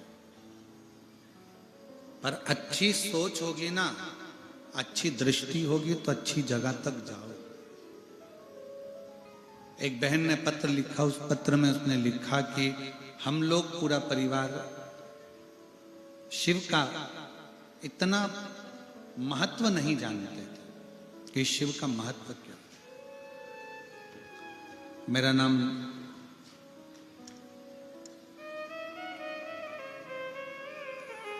क्या लिखा है, खीभान सिंह। पढ़कर बताओ जरा क्या लिखा है। खीभान है, किसी बान है। खीभान सिंह बघेल, पिता स्वर्गीय श्री कलीराम जी बघेल। मेरा निवास कांकेर ठेल का बोर्ड में है तथा मैं यहीं कथा हो रहे ग्राम कोकपुर में ही ग्रामीण स्वास्थ्य संयोजक के पद पर पदस्थ हूं। कहीं बैठी हो तो हाथ हिला सकती हैं। मेरा नाम खीभान सिंह बघेल। गुरुजी, आपका कथन अटल सत्य है। एक लोटा जल सारी समस्या का है। मैं भोले बाबा को जल चढ़ाने की महिमा का क्या गुणगान करूं गुरुदेव। एक लोटा जल चढ़ाने वाले के घर परिवार के समस्त कष्टों का निवारण भोलेनाथ करते हैं, दुख नहीं आने देते। गुरुजी, शिव कृपा किसको कहते हैं? भगवान शंकर की कृपा किसको कहते हैं? गुरुजी, मैं बाबा को धन्यवाद देने के लिए आई हूं। मेरे पिताजी एक किसान रहे और हम 5-7 भाई बहनों का परिवार है। 7 भाई बहन हैं हम। विश्वास नहीं था कि शिव शिव होते हैं। हमारे पिता शंकर जी की पूजन करते थे तो हम हंसते थे। पिताजी को कहते थे, क्यों ये शंकर जी का शिवलिंग लिया है, क्यों इसकी पूजन करते, इससे कुछ मिलेगा क्या? हमारे पिताजी हमसे कहते थे कि एक दिन ऐसा आएगा कि तुम शंकर की पूजन करोगे और उसका फल तुम्हें मिलेगा जरूर। आज मेरे पिता के वचन और आपके वचन एक जैसे लगते हैं कि दुनिया में कोई किसी को सुख नहीं दे सकता जो शिव दे सकते। गुरुदेव, हम सातों भाई बहन ने शंकर जी के मंदिर में आपके कहने पर पिता के बतलाए मार्ग के अनुसार जल चढ़ाना प्रारंभ करा। हम सबने मांगा कि अगर बाबा तू सच्चा है तो हम सबकी सरकारी नौकरी लगना चाहिए। अब गुरुजी, पूरे लोग हंसते थे, क्या सातों भाई बहन की सरकारी नौकरी लग सकती है क्या? भूतो न भविष्य थे। फिर भी हमने शंकर का दरवाजा नहीं छोड़ा। शिव के मंदिर जाते, पशुपति व्रत करते, कंकर शंकर पूजन करते और बाबा की ऐसी कृपा हुई कि आज हम 7 भाई बहन में से 3 की नौकरी स्वास्थ्य विभाग में है, 1 की नौकरी पुलिस विभाग में है और 2 की नौकरी शिक्षा विभाग में लग गई है। हम बाबा को प्रणाम करने के लिए आए, हम बाबा को नमन करते। कहीं बैठे हो, मेरा नाम थी भान सिंह बघेल, पिता स्वर्गीय श्री कालीराम जी बघेल। मेरा निवास कांकेर ठेल का बोर्ड में है और अभी यहीं पर कोकपुर में ही मेरी नौकरी है। शिव किसको कहते हैं?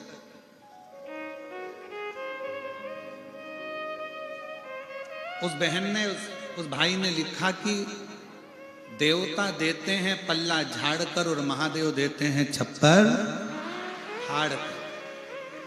आप अगर दिल से, हृदय से शंकर जी की भक्ति कर रहे हो, अपनी पूरी मेहनत कर रहे हो, पूरा परिश्रम कर रहे हो, पूरी पढ़ाई कर रहे हो और दिल से लगन से तुम अगर कर्म कर रहे हो तो तुम्हें कोई हरा नहीं सकता।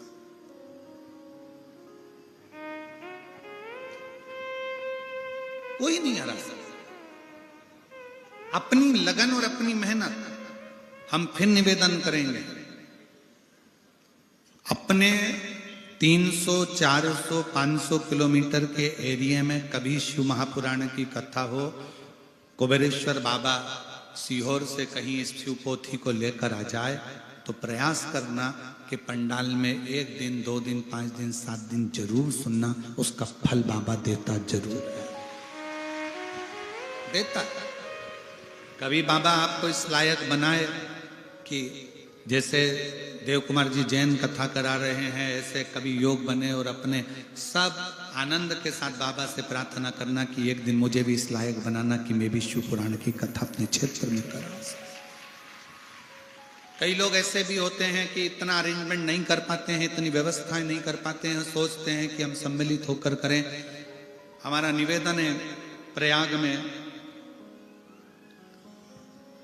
10 तारीख से 16 तारीख तक शिव महापुराण की कथा होने जा रही है। एक वो मोबाइल नंबर है आशीष के पास। 10 तारीख से 16 तारीख तक शिव महापुराण की कथा प्रयाग में होने जा रही है। जिनके अंदर यजमान बनने का भाव हो कि भाई हमको वहां कथा के यजमान बनना है, हमारे पास इतना तो नहीं, फिर भी बाबा के अनुसार जिसकी जिसकी जैसी सामर्थ्यता के अनुसार यजमान पद अगर कोई ग्रहण करना चाहते हैं, वो भी इसलिए कि कई लोगों के फोन आए कि सीहोर की गुरुजी हमें प्रयाग में यजमान बनना है, कब लोग योग लगेगा, 144 साल बाद हम जिए कि ना जिए, कम से कम हम वहाँ शिव पुराण के यजमान तो बन जाएंगे। तो उनके लिए एक नंबर हम दिए दे रहे हैं, उस नंबर पर आप यजमान ग्रहण करने के लिए आप संपर्क कर लेना। और जिनको यजमान बनना है वहाँ पर आकर त्रिवेणी के घाट पर माँ 21 नंबर सेक्टर और पीपा पुल नंबर 1, ऐसे माँ त्रिवेणी गंगा यमुना सरस्वती बह रही है और उसी बीच में ये पवित्र शिव महापुराण की कथा पावन प्रांगण में होगी। उसका नंबर आप लोग नोट कर लें,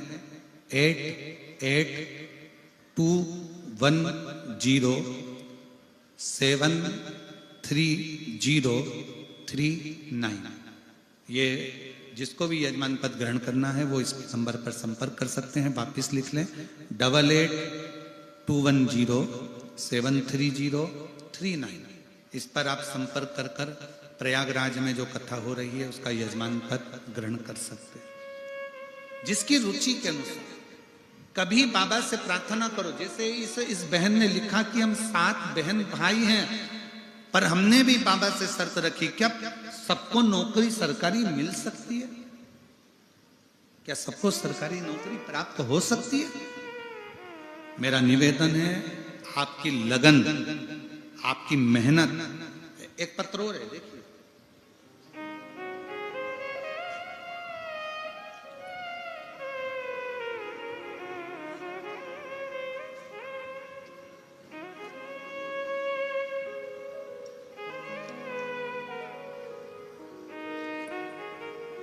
मेरा नाम चंदन सिंह नाइक, माता निर्मल नाइक। कहीं बैठे हो तो हाथ हिला सकते हैं। चंदन सिंह नाइक, माता निर्मल नाइक, ग्राम सोनाबाल, जिला कोंडागांव का निवासी हूँ। सही पढ़ा है ना? हम कोंडागांव के निवासी हैं। मोबाइल नंबर ये है, कहीं बैठे हो तो हाथ हिला सकते हैं। गुरुदेव, शिव भक्ति और आपके द्वारा बताए गए उपाय की महिमा का मैं क्या वर्णन करूं? यह कह पाना कठिन है। दुनिया के लोग आपके उपाय को कुछ कुछ कहते रहते हैं, पर सत्य कहूं ना गुरुजी तो आपके उपाय नहीं, स्वयं शंकर की वाणी होती है जिससे दुनिया के लोगों के कष्ट हरते हैं। मैं गरीब परिवार से हूं। दूसरे की दुकान पे काम करते हुए मैंने पढ़ाई की है। दूसरे की दुकान पर काम करते हुए मैंने पढ़ाई की है और प्रतिदिन शिव के मंदिर जाकर जल अर्पण करना प्रारंभ किया। शिव जी को एक ही बात कहता था, बाबा मैंने दूसरे की दुकान पर काम किया है, मुझे कोई सरकारी नौकरी आप दिला दें। हमारा खुद का पक्का मकान नहीं था, किराए के मकान में रहते थे। बाबा को बस विनय करा करते थे। गुरुदेव, जब मंदिर में जाता था तो लोग हंसते थे, क्या शिवजी पे जल चढ़ाने से नौकरी मिल सकती है? क्या शंकर को जल चढ़ाने से मकान मिल सकता है, मकान बन सकता है? लोग ताने कसते थे। गुरुदेव, मेरी अधूरी जिंदगी पूरी हुई। टीवी पर आपकी कथा सुनकर इतना विश्वास पक्का हो गया। शंकर जी के मंदिर में झाड़ू पोछा लगाता, पढ़ाई चोगनी करता, मेहनत चोगनी करता। आप कहते हो परिश्रम पूरा करना, मैंने पूरा परिश्रम किया। श्री शिवाय नमस्तुभ्यम का जाप करता, शिवलिंग के बगल में उत्तर की ओर मुख कर कर प्रार्थना करता। जैसे आप बताते हो वैसी बेलपत्र चढ़ाता, वैसी दुर्वा चढ़ाता। मेरी माँ ने भी बहुत दुख झेला है। गुरुदेव, बाबा का मैं क्या गुणगान करूं। आज मेरे बाबा ने ऐसी कृपा कर दी कि मुझे जो नौकरी की तलाश थी, बाबा ने मुझे वही नौकरी, सरकारी नौकरी मुझे मेरे बाबा ने दे दी। मैं बाबा को यहाँ प्रणाम करने के लिए आया हूं। गुरुदेव, मेरी माँ ने भी जो दुख झेला, बाबा की कृपा से आज मैं बाबा को धन्यवाद देता हूं कि किराए के मकान में रहते थे, पर आज जिस जगह पर नौकरी करता हूं वहां पर भी मेरे बाबा ने मुझे मकान दिया है और मेरे गांव में भी छोटा सा मकान मेरे बाबा ने बना दिया है। मैं बाबा को प्रणाम करता हूं। शिव तत्व। मेरा नाम चंदन सिंह नाइक।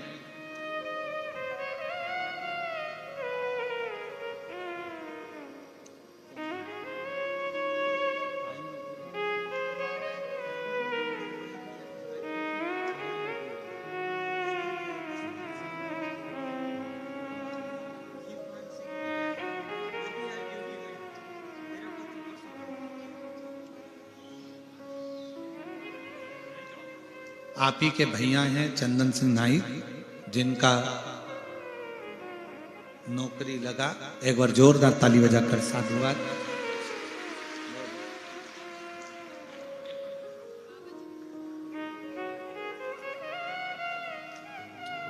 एक और पत्र बड़ा सुंदर है।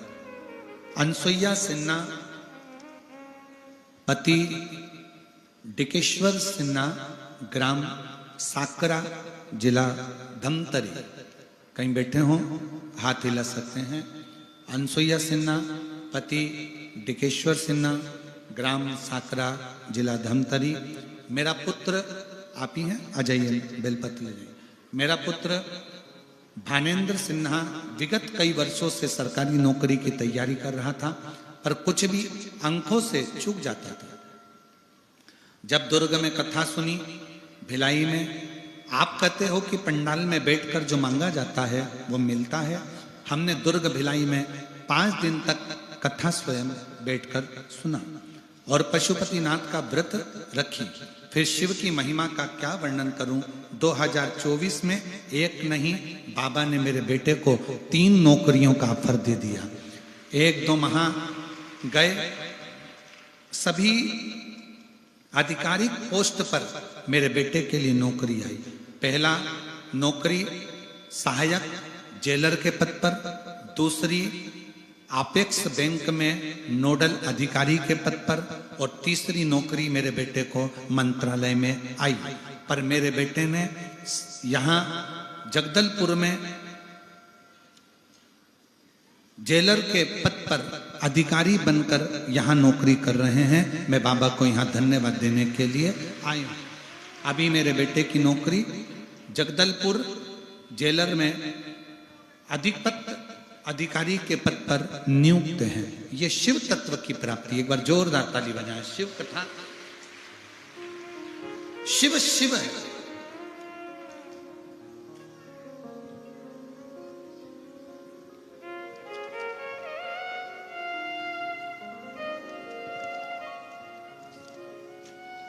शंकर शंकर है, ओगड़दानी ओगड़दानी है। और मैंने तेरे ही भरोसे बाबा, तेरे ही भरोसे हवा बिच उड़ती जावांगी। बाबा डोर हतो छड़ी ना मैं कटी जावांगी। भोले मैं तेरी पतंग, शंभो मैं तेरी पतंग, हवा बिच उड़ती जावांगी। बाबा डोर हतो छड़ी ना मैं कटी जावांगी। भोले मैं तेरी पतंग, शंभू मैं तेरी पतंग, हवा विच उड़ती जावांगी। बाबा डोर तो छड़ी ना मैं कटी जावांगी। जोरदार ताली बजाओ जिनके बेटे ने सुंदर नौकरी को ज्वाइनिंग किया। बहुत बहुत साधु होता है। शिव तत्व है।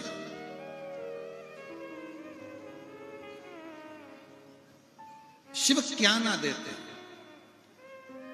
मेरी जीजियों, मेरे जीजाओं, मेरी बेटियों बेटाओं, मेरी माताओं, मेरे भाई, शंकर जी के मंदिर में जाकर 1 लोटा जल चढ़ाने का नियम अगर तुमने ले लिया तो शंकर भगवान तुम्हारा हाथ कभी नहीं छोड़ते, तुम्हें ऊंचाइयों पर ले जाकर ही छोड़ते। जितने देव हैं वो पल्ला झाड़ कर देते हैं, पर मेरे महादेव छप्पर फाड़ कर देते हैं। वो देने में कमी नहीं। कभी जब मेरे भोले बाबा की कृपा हो जाए तब एक बार सीहोर कुबरेश्वर धाम पर जरूर जाओ। रात्रि विश्राम बाबा के धाम पर ही करो। उसी प्रांगण में कहीं जगह मिल जाए, बड़े प्रेम से रहकर बाबा की भक्ति करो। बाबा की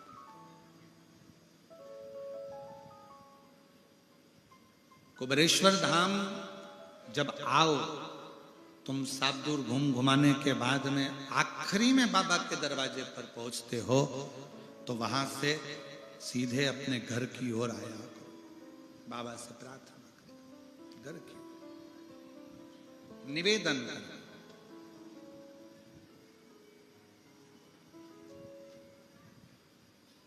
शिव तत्व की प्राप्ति, जैसे पशुपति व्रत करने वाली मेरी बहनें, मेरे भाई, मेरे बेटियां, बेटा जो व्रत करते हैं, उनसे निवेदन है कि पशुपति व्रत करने के लिए जब आप शंकर जी के मंदिर में शाम के समय पूजन करने के लिए जाते हो, मंदिर से जब आते हो ना, तो किसी के घर पर मत रुका करो, किसी के कहने पर कहीं जाकर रुका मत करा करो।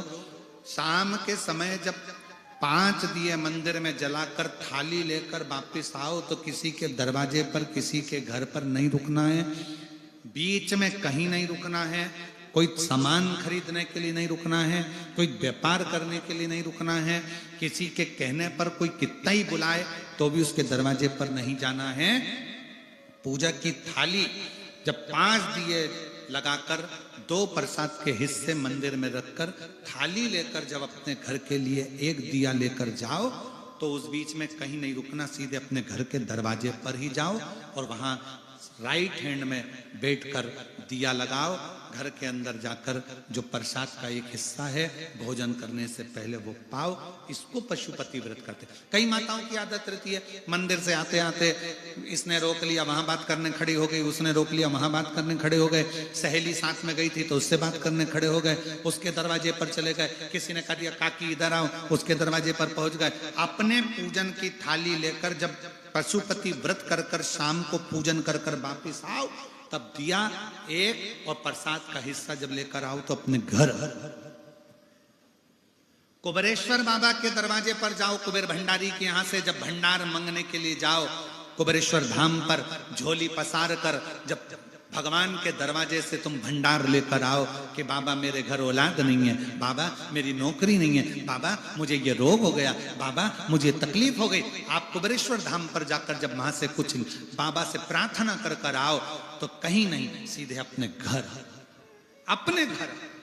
और बाबा से दिल से अपने घर पर आकर जब वो कंकर शंकर की भूमि की रज अपने दरवाजे पर पड़ेगी, कंकर शंकर की भूमि की धूल जब अपने घर पर गिरेगी, तो अपने घर में अगर कोई दिक्कत भी होगी तो उसके रज के गिरने से वो घर भी पवित्र होता चले जाएगा और कार्य सफल होता चले जाएगा। कहीं नहीं भटकना। हम तो बाबा के भरोसे चलते हैं, ये दुनिया वाले जलते हैं, भोले बाबा के भरोसे चलते हैं। शिव पर आश्रित होकर गणेश जी महाराज बुद्धि के देवता बारात लेकर रिद्धि सिद्धि के दरवाजे पर पहुंचे हैं। प्रजापति विश्वरूप जी ने मंगल विवाह रिद्धि सिद्धि का किया है। रिद्धि सिद्धि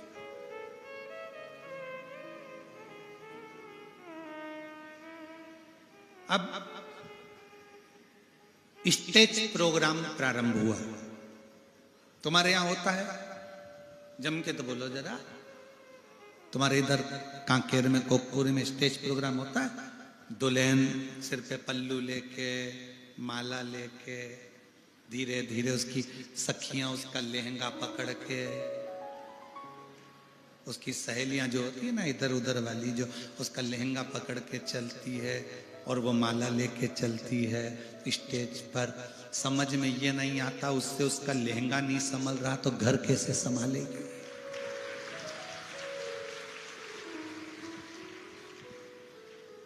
दो उसका लहंगा पकड़ी, किधर वाली है किधर वाली, लाल झंडी हरी झंडी, उसका लहंगा पकड़ के चल और वो माला लेके चल रही है।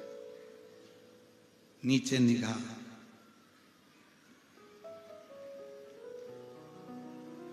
इधर वाली बोल रही है थोड़ा जल्दी चल, इधर वाली बोली धीमा चल, हरी झंडी लाल झंडी है ना, थोड़ा धीमा।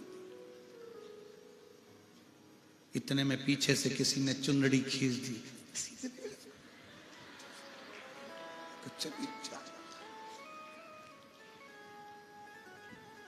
अमरकंटक एक्सप्रेस की तरह चली जा रही। स्टेज पर पहुंचे, दूल्हा का कपड़ा दुल्हन का कपड़ा मैचिंग का। बोलो सही है कि गलत है? जम के बोलो जरा। मैचिंग। दुल्हन की चूड़ी दूल्हे का तुर्रा मैचिंग का,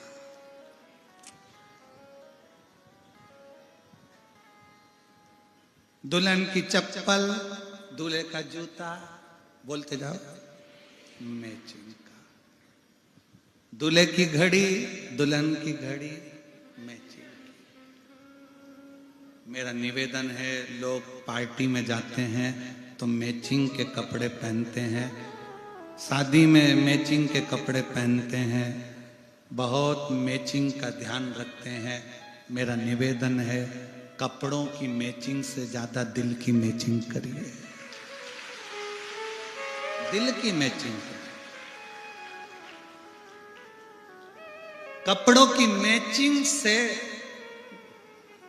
घर में सुख नहीं आएगा, पर दिल की अगर मैचिंग हो गई, गरीबी में भी सुख का आनंद आएगा। दिल की मैचिंग, हम कपड़े की मैचिंग में पूरा समय निकाल दिया।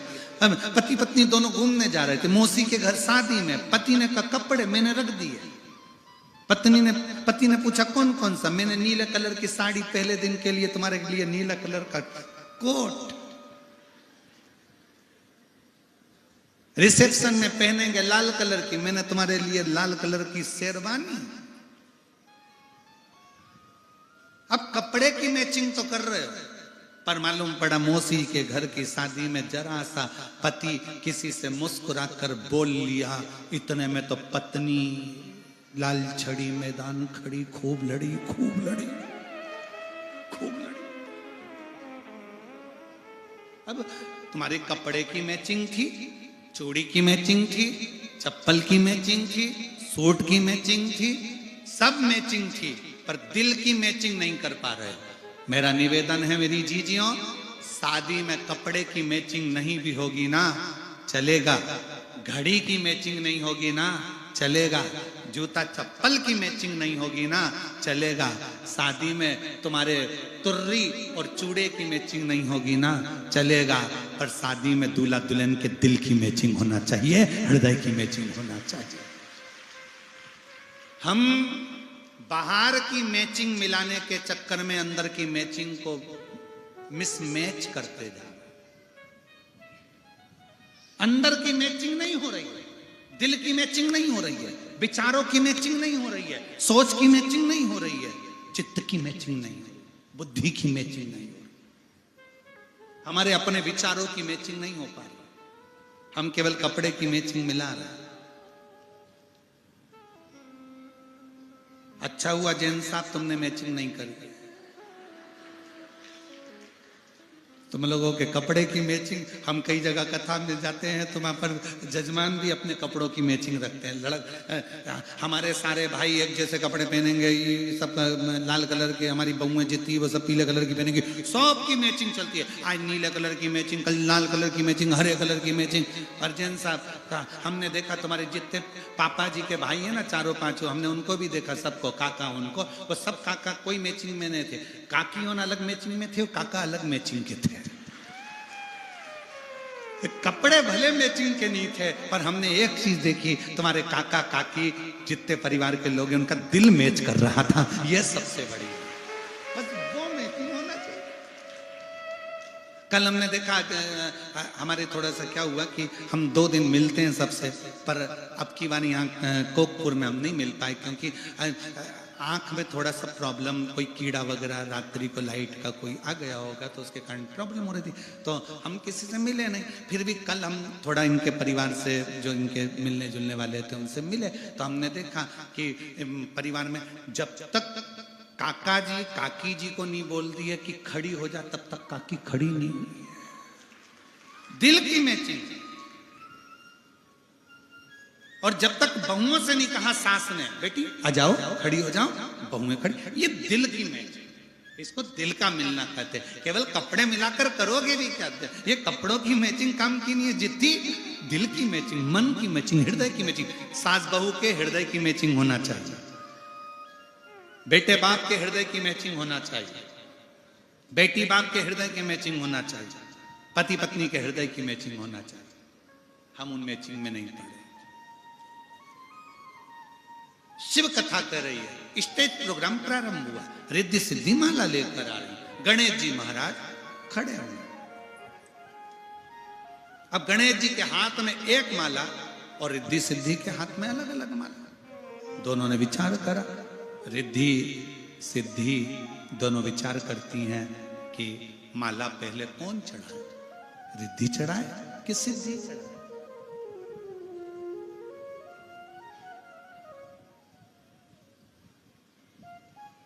पहले माला कौन चढ़ाए? तब दोनों गणेश जी महाराज के सामने खड़ी हो गई, दोनों खड़ी, दोनों।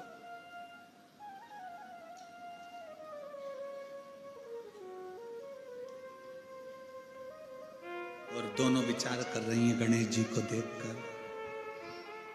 गणेश जी की हाइट तो छोटी है, तोन जम के बोलो मोटी है, शीश मोटा। वो कहते ना, गणेश जी हमारे छोटे से नाटे से मोटे से तोंद बड़ी बड़ी हो, गणेश जी छोटे से मोटे से नाटे से छोटे से मोटे से नाटे से, सूंड उनकी बड़ी, गणेश जी छोटे से। गणेश जी महाराज छोटे, पहना है माला तो कैसे?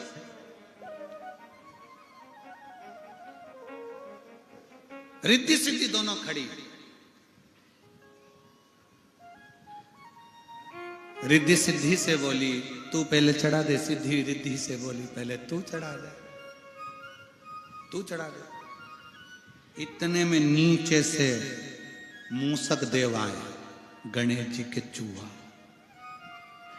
चूहा, और नीचे से आके मूसक देव जैसे ही आ रहे थे, दोनों को घबराहट हो गई। चूहे को देख के तुरंत दोनों ने मिलकर गणेश जी को माला पहना दी, दोनों ने मिलकर।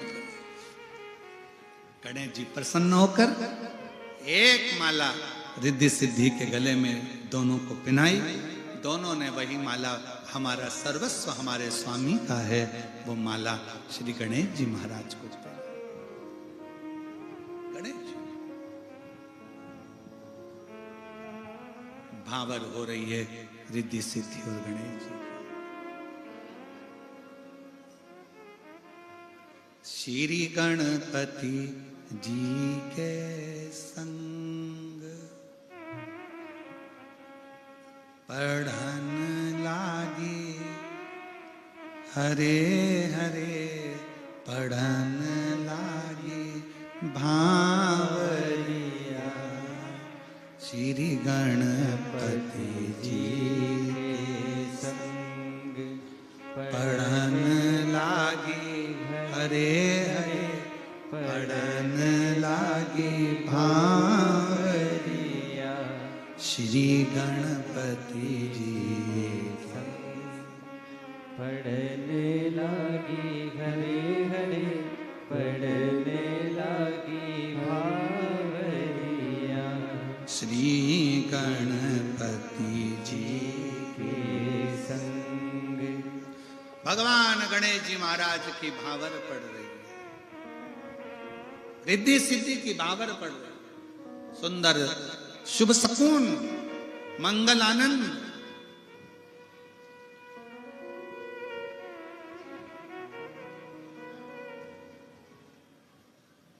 कितनी भावर डली, जम के बोलो, जम के बोलो। 7। कथा कितने दिन की है? 7। जैसे गणेश जी की भावर रिद्धि सिद्धि के साथ होती है, वैसे ही 7 दिन की कथा में आपकी बुद्धि की भावर शंकर जी की कथा से होती चली जाती है। कथा से ये बुद्धि की भावर है शिव जी के साथ।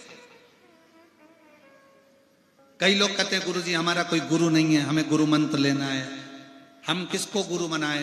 तो हम कई बार कह देते हैं गुरु मंत्र तो हम केवल सीहोर, और वो भी गुरु पूर्णिमा पर, इसके सिवाय ना देते। पर आप जब तक गुरु असली ना मिले तब तक जिंदगी में शंकर को गुरु बनाओ और श्री शिवाय नमस्तुभ्यम गाते जाओ।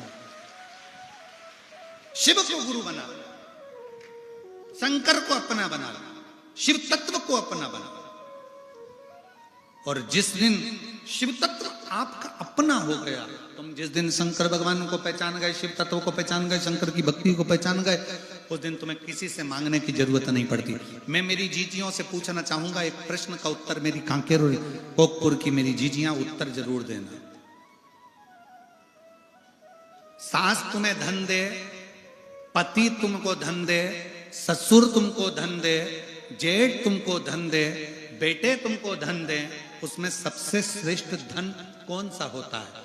सास का धन अच्छा होगा कि ससुर का धन चाहिए कि बेटों का धन चाहिए कि तुम्हें जेठ का धन चाहिए कि पति का धन चाहिए? ईमानदारी से बोलना। तुम्हें धन की अगर जरूरत पड़ेगी तो जो तुम्हारा पति जितनी मेहनत से लाकर तुमको देगा ना, उतने में गुजारा करने में जो सुख है वो सुख किसी के धन में नहीं। पति जो धन कमा कर लेकर आएगा, भले 2 रोटी लाकर देगा ना, उसमें जो सुख है वो सुख कहीं नहीं है। वो सुख के आगे सारा सुख फीका,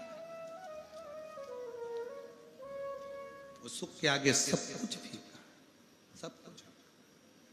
शिव तत्व कह रहा है, भगवान शंकर की कथा कह रही है कि भगवान की कथा कहती है कि मंदिर मूर्ति के बिना बेकार है।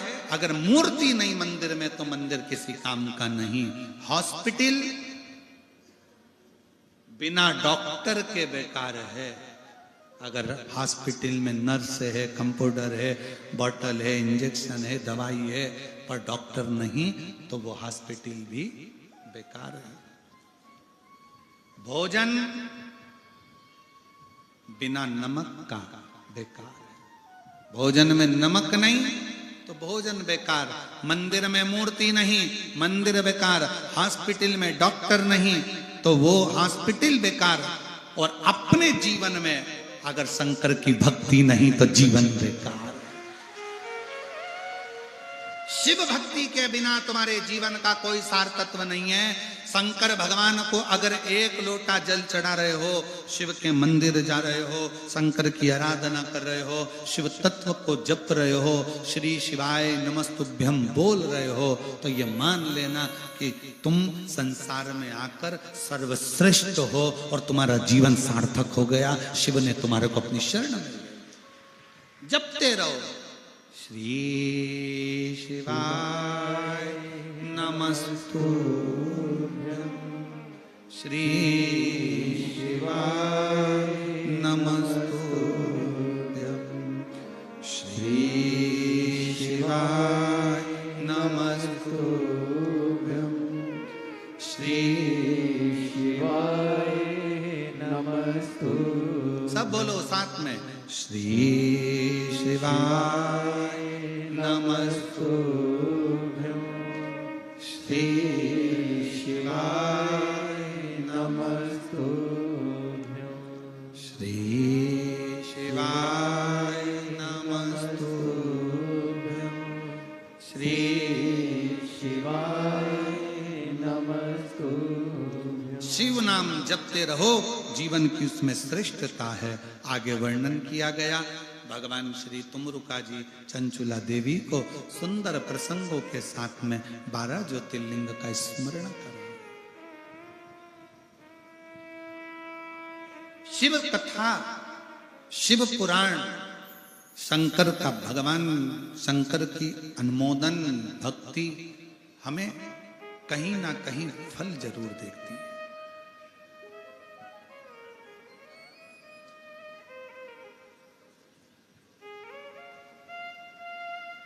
पोलियो की दवाई गवर्नमेंट पिलाती है। बोलो पिलाती कि नहीं पिलाती? इधर आते हैं, अरे बोलो तो जम के पिलाते हैं। अनाउंसमेंट होता है, जन्म लिए बच्चे से लेकर 5 वर्ष तक के बच्चे को पोलियो की दवाई फ्री पिलाई जाए। पोलियो की दवाई पिलाओ, नहीं तो बच्चा हाथ पैर से विकलांग हो जाए। ये पोलियो की बूथ वाले कहते हैं, हम भी कहते हैं। पोलियो की दवाई जन्म लिए बच्चे से लेकर 5 वर्ष तक के बच्चे को पिलाओ, नहीं तो हाथ पैर से विकलांग हो जाएगा। उसी तरह शिव पुराण कहती है, शिव पुराण जिसका जन्म नहीं हुआ, जो माँ के गर्भ में है, उससे लेकर जो मर रहा है उस तक के व्यक्ति को सुनाई जाएगी।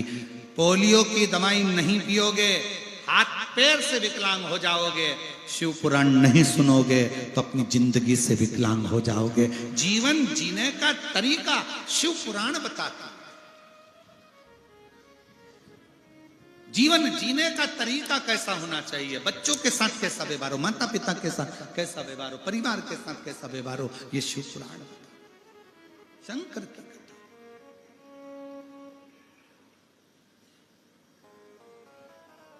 अपने आसपास में कहीं पर भी कथा हो शिव महापुराण की, 200-300 किलोमीटर के एरिया में जाओ, 500 किलोमीटर के एरिया में जाओ, एक दिन तो जाऊंगी ये विश्वास कर कर जाओ।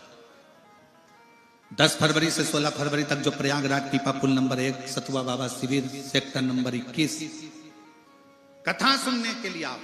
अपनी व्यवस्था के साथ छाता लेकर, अपनी व्यवस्था के साथ पानी लेकर, बिछाने का ओढ़ने का लेकर आओ। त्रिवेणी का स्नान करो, कथा सुनो, बाबा का भोजन भंडारा करो। और वहां के जितने भी उधर क्षेत्र के जितने प्रयागराज के शंकर के भक्त हैं, उनसे निवेदन है अपने जीवन को सार्थक बनाओ। जो शिव भक्त आए उनको अपने हाथों से मुख झूठा कराओ और अपनी जिंदगी को सार्थक बनाओ। तुमने कुंभ के मेले में कितना भी खिलाया हो, तुमने कुंभ के मेले में कितनी भी सेवा करी हो, पर जो शिव पुराण के भक्त आएंगे, उन शिव पुराण के भक्त को एक बार मुख झूठा कराकर जरूर देखना कि 3 महीने में मेरा बाबा देता है कि नहीं देता है, 3 महीने में मेरा शिव प्रदान करता है। एक लिख कर भी रखो, हमने शिव पुराण में प्रयागराज में आए हुए शिव भक्तों को ये खिलाया, उसका प्रमाण तुम खुद देखो, खुद। और कांकेर के भी कई भक्तों ने, धमतरी के कई भक्तों ने, आसपास के गांव के भक्तों ने खूब सेवा करी कोकपुर में खूब। तुम रुका जी कथा कर रहे हैं 12 ज्योतिर्लिंग की। प्रथम ज्योतिर्लिंग के रूप में श्री सोमनाथ जी का वर्णन करा। चंद्र को काया के रोग से मुक्त शिव जी ने किया। शंकर भगवान जब चंद्र के रोग को समाप्त कर सकते हैं तो आपके और हमारे रोग को भी भगवान शिव समाप्त कर सकते हैं। शिव जी का नाम सोमेश्वर महादेव हो गया। बिटले सेवा समिति 12 ज्योतिर्लिंग में हर साल में लगभग 2 ज्योतिर्लिंग बिटले सेवा समिति करती है, जहां ज्योतिर्लिंग में जाकर कथा करवाना, शिव भक्तों का 12 ज्योतिर्लिंग पूर्ण हो, 12 ज्योतिर्लिंग की कथा पूर्ण हो, उसका प्रयास बिटले सेवा समिति करती है, जिसके अंतर्गत उज्जैनी महाकाल, ओमकारेश्वर और काशी विश्वनाथ 3 ज्योतिर्लिंग बिटले सेवा समिति ने पिछले वर्ष तक पूर्ण कर ली। इस वर्ष फिर पुनः बाबा की कृपा से कौन सा ज्योतिर्लिंग होता है ये बाबा ही जाने। ऐसे ज्योतिर्लिंग में जब कथा हो तो आप 12 ज्योतिर्लिंग शिव महापुराण के साथ आप भी पूरा करें। हम तो बाबा से ये प्रार्थना करते हैं कि जिस जिस ज्योतिर्लिंग में कथा हो वहां आप भी यजमान बने, आप भी आए, आप भी बैठे, खूब दान पुण्य भजन कर कर अपने जीवन को सार्थक बने। सुनो कथा, सार्थक बनाए। शिव कथा कहती है अगला ज्योतिर्लिंग भगवान सदानंद कार्तिक के रुष्ट होकर चले गए, श्री शैलम पर बैठ गए, भगवान मनाने के लिए गए, मल्लिकार्जुन के रूप में शिव पार्वती विराजित हुए। फिर वर्णन आया है महाकाल का, दूषण नाम के राक्षस का संहार कर भगवान काल अधिपति विराजित हुए, महाकालेश्वर के नाम से विख्यात हुए। अगला वर्णन है फिर ओमकारेश्वर का। विंद नामक पर्वत को दर्शन देने के लिए स्वयं शिव स्वयं जाते हैं। जब एक पत्थर पर, एक पाषाण पर, एक पर्वत पर भी शिव कृपा कर सकते हैं तो मनुष्य पर क्यों ना करें। ओमकारेश्वर के रूप में भगवान शिव विराजित हुए। अगला वर्णन है केदारनाथ का। नर नारायण को दर्शन देने के लिए शिव सम्मुख में आते हैं। फिर वर्णन आया है भीमाशंकर का, कुंभकर्ण का बेटा भीम जिसका संहार शिव जी ने करा, शिव भीमाशंकर के रूप में विराजमान हुए। अगला वर्णन है काशी विश्वनाथ। मनु शत्रुपा के तप करने से भगवान शंकर काशी में विराजमान होता। 12 ज्योतिर्लिंग में से एक ज्योतिर्लिंग स्वयं काशी विश्वनाथ का शनि महाराज स्थापित करता। जिसको 7.5 ढैया कुछ भी लग गया, दुनिया के लोग तुम्हें डराएं कि तुम्हें शनि लग गया, राहु लग गया, केतु लग गया, ये लग गया, वो लग गया, तुम्हें भूत लग गया, प्रेत लग गया, कोई कहे तुमको हवा लग गई, ये लग गया, उसको एक काम करना चाहिए, शंकर के मंदिर में रोज काशी विश्वनाथ जी के नाम से जल चढ़ाए, एक बेलपत्री चढ़ाए, उस बेलपत्री को खाना प्रारंभ करे। धीरे धीरे भूत चुड़ैल ग्रह सब सुधरते चले जाएंगे, कोई नहीं लग पाएगा। जिसको शंकर लग जाता है